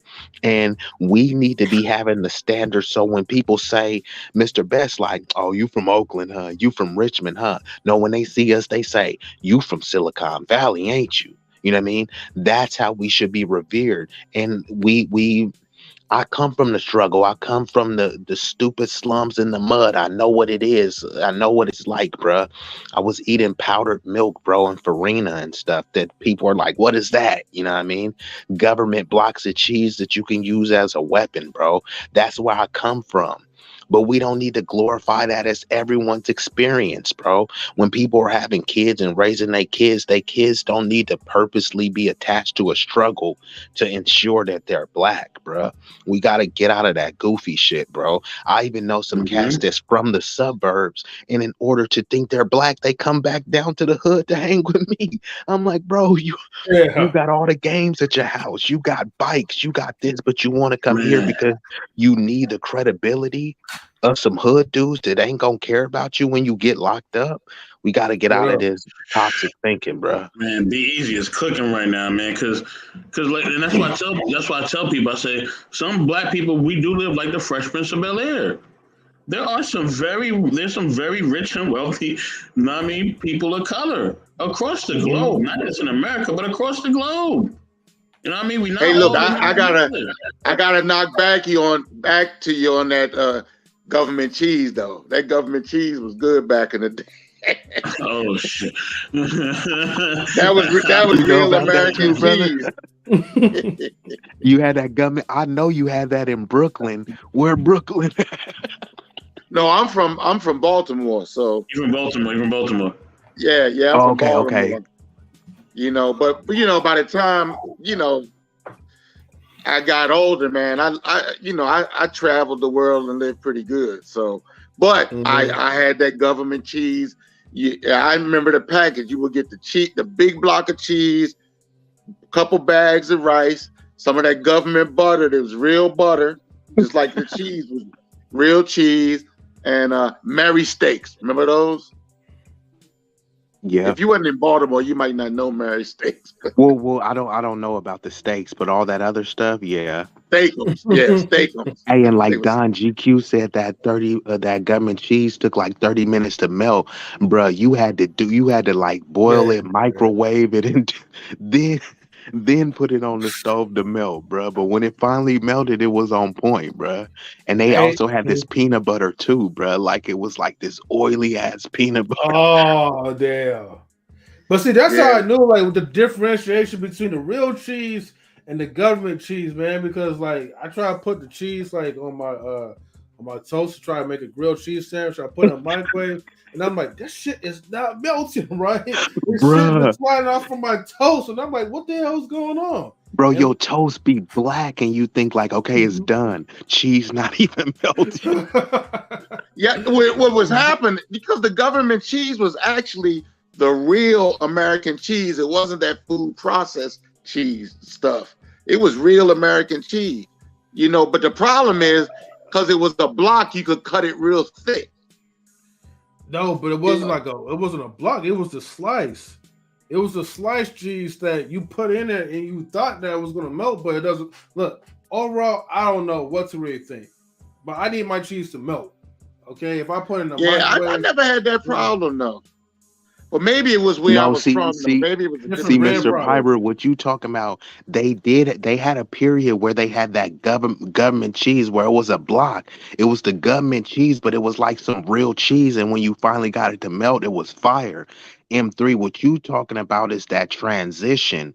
Once more people start getting on welfare, they like, look, we still gonna feed y'all, but it's costing us money. So they start processing and giving us more chemical based stuff where the cheese don't melt. Bro, like I said, I was having powdered milk, bro. You gotta stir and whip that up. Imagine eating cereal with lumpy milk, bro. Some cats is like, you can't fathom that, bro. It's like, I had to do that, bro.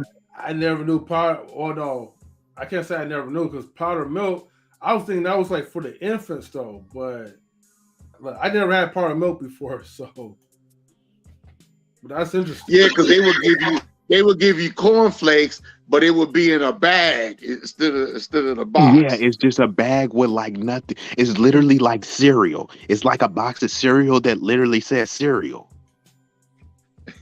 Yeah. But the off-brand. Nah, bro, it just straight says cereal, bro. They gave you a peanut butter, it says peanut butter. You like, is that Jiffy? Is that Skippy? It's peanut butter. That's what it is. Oh shit! So like no greater value. It's just what it was. Bruh, Like, it just, I'm not joking. It just says peanut and the oil butter, will be at the top and down at the bottom. You'd have to dig in there. It was so oily, bruh. I cannot tell you how oily it was. Yeah. Oh. Mr. Bass, I think he was going to say something. I'm sorry. No, I was just saying that some of us have had different experiences, like Mr. Pirate Brain was talking about, and like B-Eazy was talking about. We've all had different experiences, and some of us are well traveled. Some of us been to foreign countries. Like we're not always just all stuck in the hood. Like you know what I'm saying? Like people gotta get out of it. And then here's the thing: when you're going for different opportunities, like B-Eazy was talking about, you gotta put yourself. Listen, if you're gonna run the race, you gotta put yourself in the runnings. You know what I mean? You got to be in tip-top shape when you're getting up in there. You got to be, as they call it, suited and booted. You know what I mean? So you got to be dressed for the part. And if you ain't dressed for the part and you ain't, put a little smile, you can smile at whatever you meet, that person who's giving an opportunity and have a positive, you know what I'm saying, a positive in a way where they can like actually embrace you. You type have that type of attitude. You know what I mean? Or that type of ambiance, then they not messing with you. Or you gonna mess with somebody who ain't gonna be positive and give them opportunity? You're not. You're not gonna give them your money. You walk into a restaurant, they all mean mugging you and all that, and they all treat you a certain way. You're not gonna spend your money there. You're just not. All right. So it's the same thing with opportunity. If you come off negative with opportunity, you come off super duper hood. Don't be mad if you're gonna still be up in the hood. All right, because that's what's probably gonna happen to your ass. Just being completely real with you.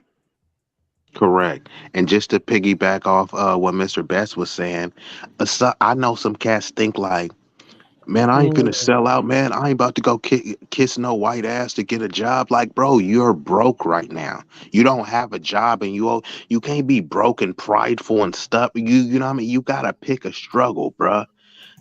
People, man, I ain't about to conform to the white man. All right, cool. What you gonna do? Hang out on the block every day? You not getting no money on the block. You know what I mean? At least, and they try to frame everything in this conspiratorial manner. I ain't finna kiss no ass. I'm not about to do this. I told a dude I had got him an interview one time, right? And I was like, hey, bruh, don't be coming in like no jeans or none of that stuff, bro. Don't come baggy or anything. Get some shoes. He came and it was casual. He was still a little baggy, but he had some sneakers on, bro. And I'm just like, cuz you didn't have no other shoes. And he straight up told me, he was like, I can't remember how he phrased it, but he was saying like, bro, I don't be dressing like this all the time. You can't just expect me to have no shoes like this on deck. But he had Jordan after Jordan on deck, Nike after Nike. You don't need hella dress shoes, bro. You can't spare one or two dress shoes. You got a closet full of 50 shoes, but two of them can't be dress shoes. And then you want somebody to hire you, bro. And then we got this stereotypical trope of us being late, you know what I mean? Which a bunch of people, you know, I've hired many of people in every group was late at some point, but that stereotypical trope is only on black folks. And then you pull up late and it just magnifies, aha, the black people are always late. You know what I mean? And it's not fair, but I tell people fair is not reality. It's a place where you eat funnel cake and judge pigs. That's is not what life is about, being fair. You know what I mean? So it's like, yeah, it sucks that you may gotta look cleaner and dress sharper than people and show up a little bit earlier and smell a little bit better and your mouthpiece gotta be sharper. It does suck, but it doesn't change it. You got to change the conditions, bro, by being a better person. And you feel me? And when you dress, you don't dress for where you've been. We all been in the hood. We not dressing for where we been. We dressing for where we trying to go. If I'm trying to climb the top of the corporate ladder, go to the White House, go to the moon, you need to be dressing and carrying yourself like you trying to do that. You feel me? Not like you trying to go back to jail. Not like you trying to get caught up with another crazy, dusty baby mama that you complaining about. So, you know, a lot of these cats need to wake up, bro. And every dude needs to own a suit. If you don't own a suit, at least get some casual pants and a button up and some shoes. I don't want to hear no grown man telling me he don't got no dress shoes, but he got Nikes up the wazoo. Mm-hmm. You know, well, I think everybody, every man, like, you know what? I'm gonna tell you something. I'm for the passport bros, and I'm gonna tell you why. Because, look, if you're not getting the opportunities that you want here in the States, no matter whether it's jobs, women, or what, you need to travel and you need to see what's out there in the world and how people are. Because even the trope about us being late, if you go to other countries in Latin America or Africa, you know, you wind up seeing that in those countries, time is not as relevant as it is here in the States. That's a European thing. Because look, down in South America, you say, okay, we got a meeting. It's going to be at 1 o'clock in the afternoon. Expect them to be there around 1:30, 1:45. Because I remember when I first moved to Argentina, I used to get upset. I was like, these people don't have watches in their house. Or you know, what's up with the, and what it is culturally, time is not as important to them. You know, and I think that a lot of the stuff that we have is in our DNA. You know, I really believe that. I think we have all of those things inside of our DNA, and it causes us to it exhibits itself. We can change it. We have the power to change it, but I believe that it's there because I've seen it in other countries.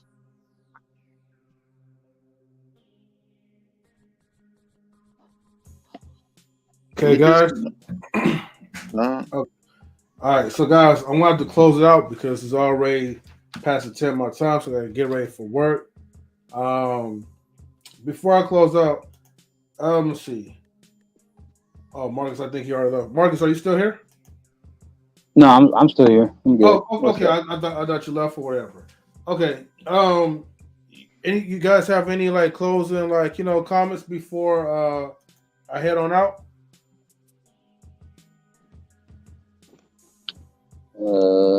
Anybody want to go first? I said a lot, so you guys can rock out. Yeah, go ahead, Marcus.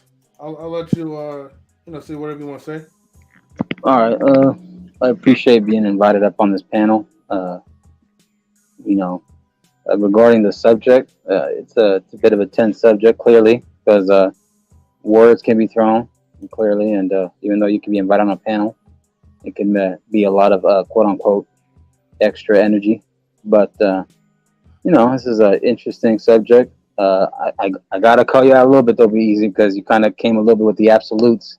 That's just me. I'm not one for absolutes, but when you came the whole you know, get invited to the fiesta or to the carne asada, from my experience, that's not how it's been. It's been usually, hey, the other way around.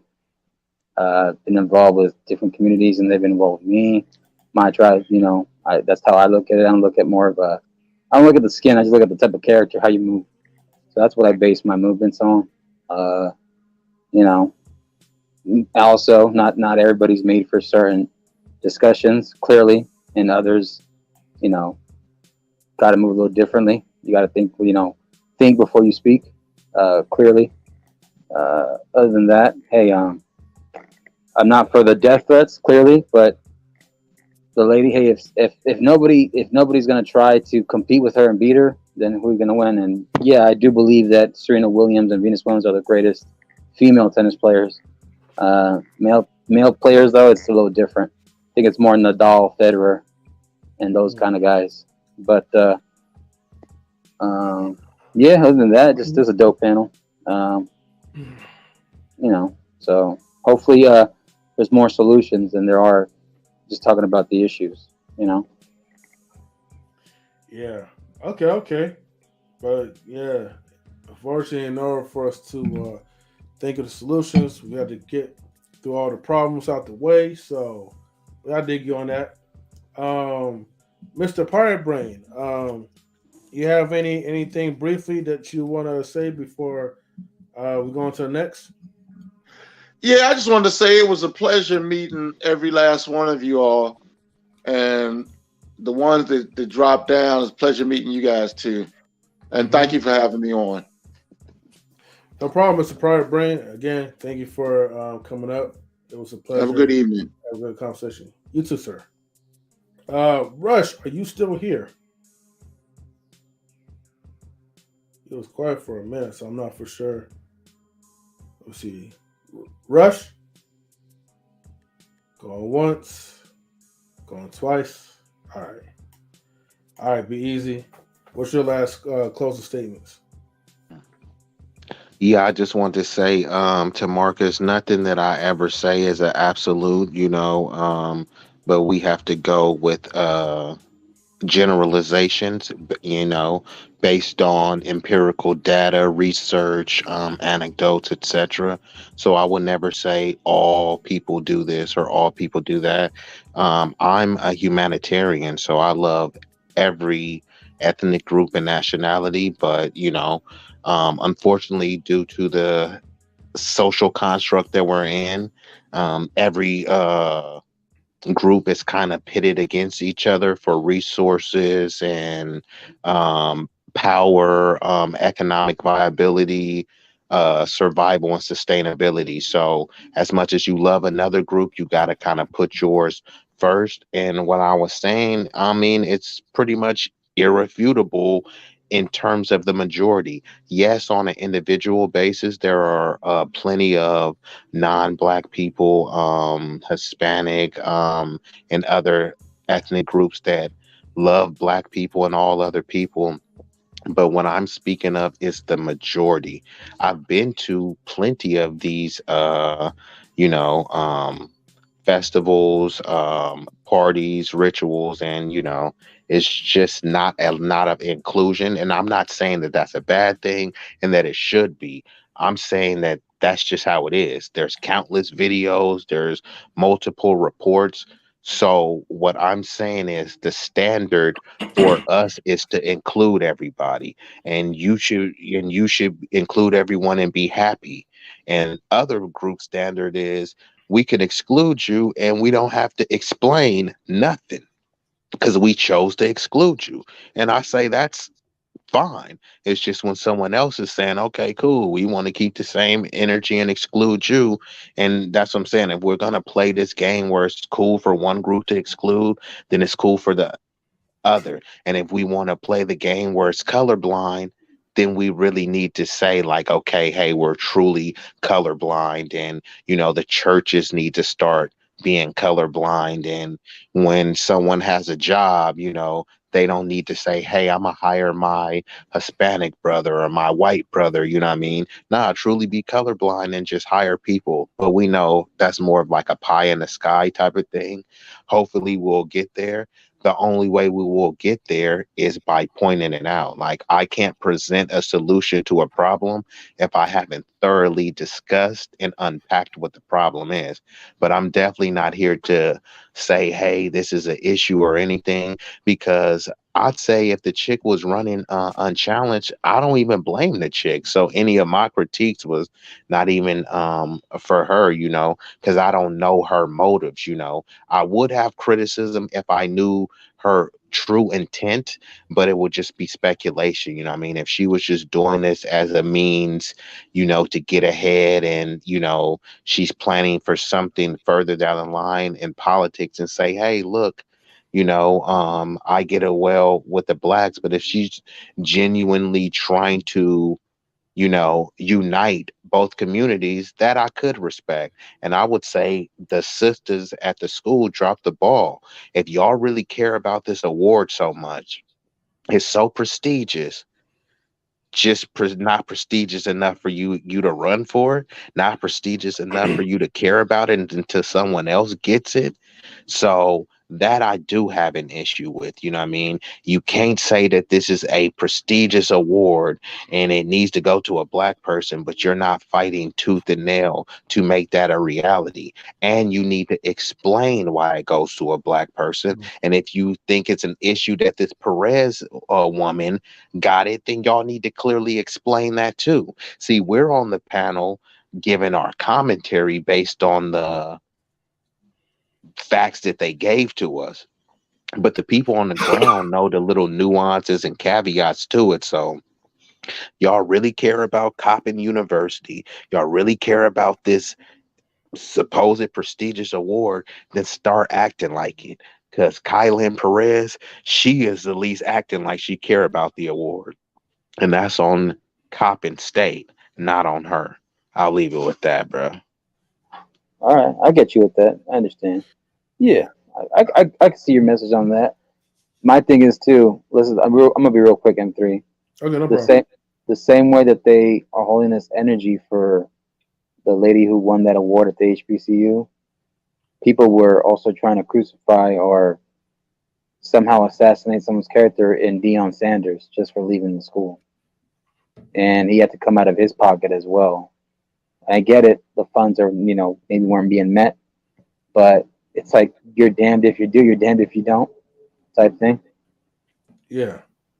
So Yeah, and that I agree, and that's why I wouldn't go so hard at Miss Perez. You know what I mean? Like, who am I? If she's already been enrolled in the college and she won Miss Sophomore and Miss Junior, why wouldn't she run for the Miss Coppin? She's has a consistent track record of running. So any of my criticism is not aimed towards her. You feel me? You don't hate the player, you hate the game. Coppin State is the right, game. right. Mm-hmm. Keylin Perez is just a player in the game. And obviously she wants to play the game. If she's playing the game, she should be trying to win a championship. And the championship is Miss Coppin. That's what she should be striving for. But my whole point is to the black students there, if this is y'all championship and y'all hold this and revere this title so much, why wasn't y'all campaigning for this? Because it sounds like that's what it was a political campaign. Why didn't y'all set up the political infrastructure? Because y'all knew that it was being there. This is not something that just came out of the vacuum. She was strategic and intentional on winning this award, and other people was like, who cares? And you only care. It's equated to some of the things where if somebody if somebody gets killed in the street, just another nigga got killed in Chicago, then a cop does it. It's like, what? How could a cop do Exactly. that? It's like, no, be equally outraged at both. And I'm not saying there aren't people that are. I'm talking about the collective of people. The people that only want to get mad when the cop do it. You need to get mad when anyone does it, because this type of, barbary is not okay. But then I'll also will say, if these chicks let her run uncontested, then this type of hypocrisy is not okay. You can't say that this is a prestigious award that I care about and it means a lot to me. Well, did you run for it? No. How do you care about it so much that no one ran for it? Did you back a candidate to run for it? Did you push your best friend to run for it? Did you see this fine chick, Keisha, that go to the university and try to encourage her to run for it? Because it seems like people was encouraging Keylin Perez to run. So is that really Mrs. Perez's fault? Or is it the student body at Coppin State? I would say it's the student body at Coppin State. Yeah, let me say, let me add on to something real quick. 'Cause I know I summarized like a lot of points. Okay, so in this point, I'm going to just read the article a little bit. It says, I can relate to people who were first generation, was given the freedom to pursue my career. That's also another reason why I felt so welcome here at Coppin. And let me see. I'm going to read all of it, but basically, that's not the right article. But basically, I definitely kind of understand, and keep in mind, like I said, I don't have no emotional attachment to the outcome of it. My thing is like, okay, I hear the outcry, but what is the solution to this? What could be, if there's a problem, if you really have a problem with this person winning, what have these same people have done, or what did they not do that allow her to even come into the running, contest, and to be able to win and be voted for Miss Coppin University? Like I said, it may not be the students' fault. It might be the dean. It might be, whoever else that runs it. And I get it. But like I said, let's say for instance, if you didn't try, I'm just gonna say this: if you did not try at all, then it's almost like your complaints is invalid. Just like what B-Eazy says. When it comes to, no, you know what? Let me not do the comparison, right? Because I think we all kind of said enough. I'll just say it like this: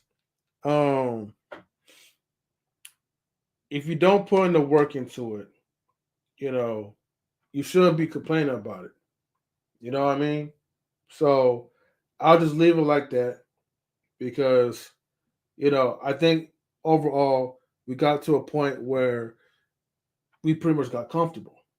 I think that was I think that was the cause of it. That's just my opinion. We don't know. Everything else is based on speculation. No slander into this. I just think that, folks got comfortable because they're used to seeing a lot of black, faces like, being crowned as Miss Coppin University, whatever. And maybe people were just slipping. Well, with that being said, I'll just leave it like that. Thank you guys for tuning into the panel, and we are out. All right, later, everybody. For sure. Peace out, bro. All right, peace, everyone.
knowledge and relationships.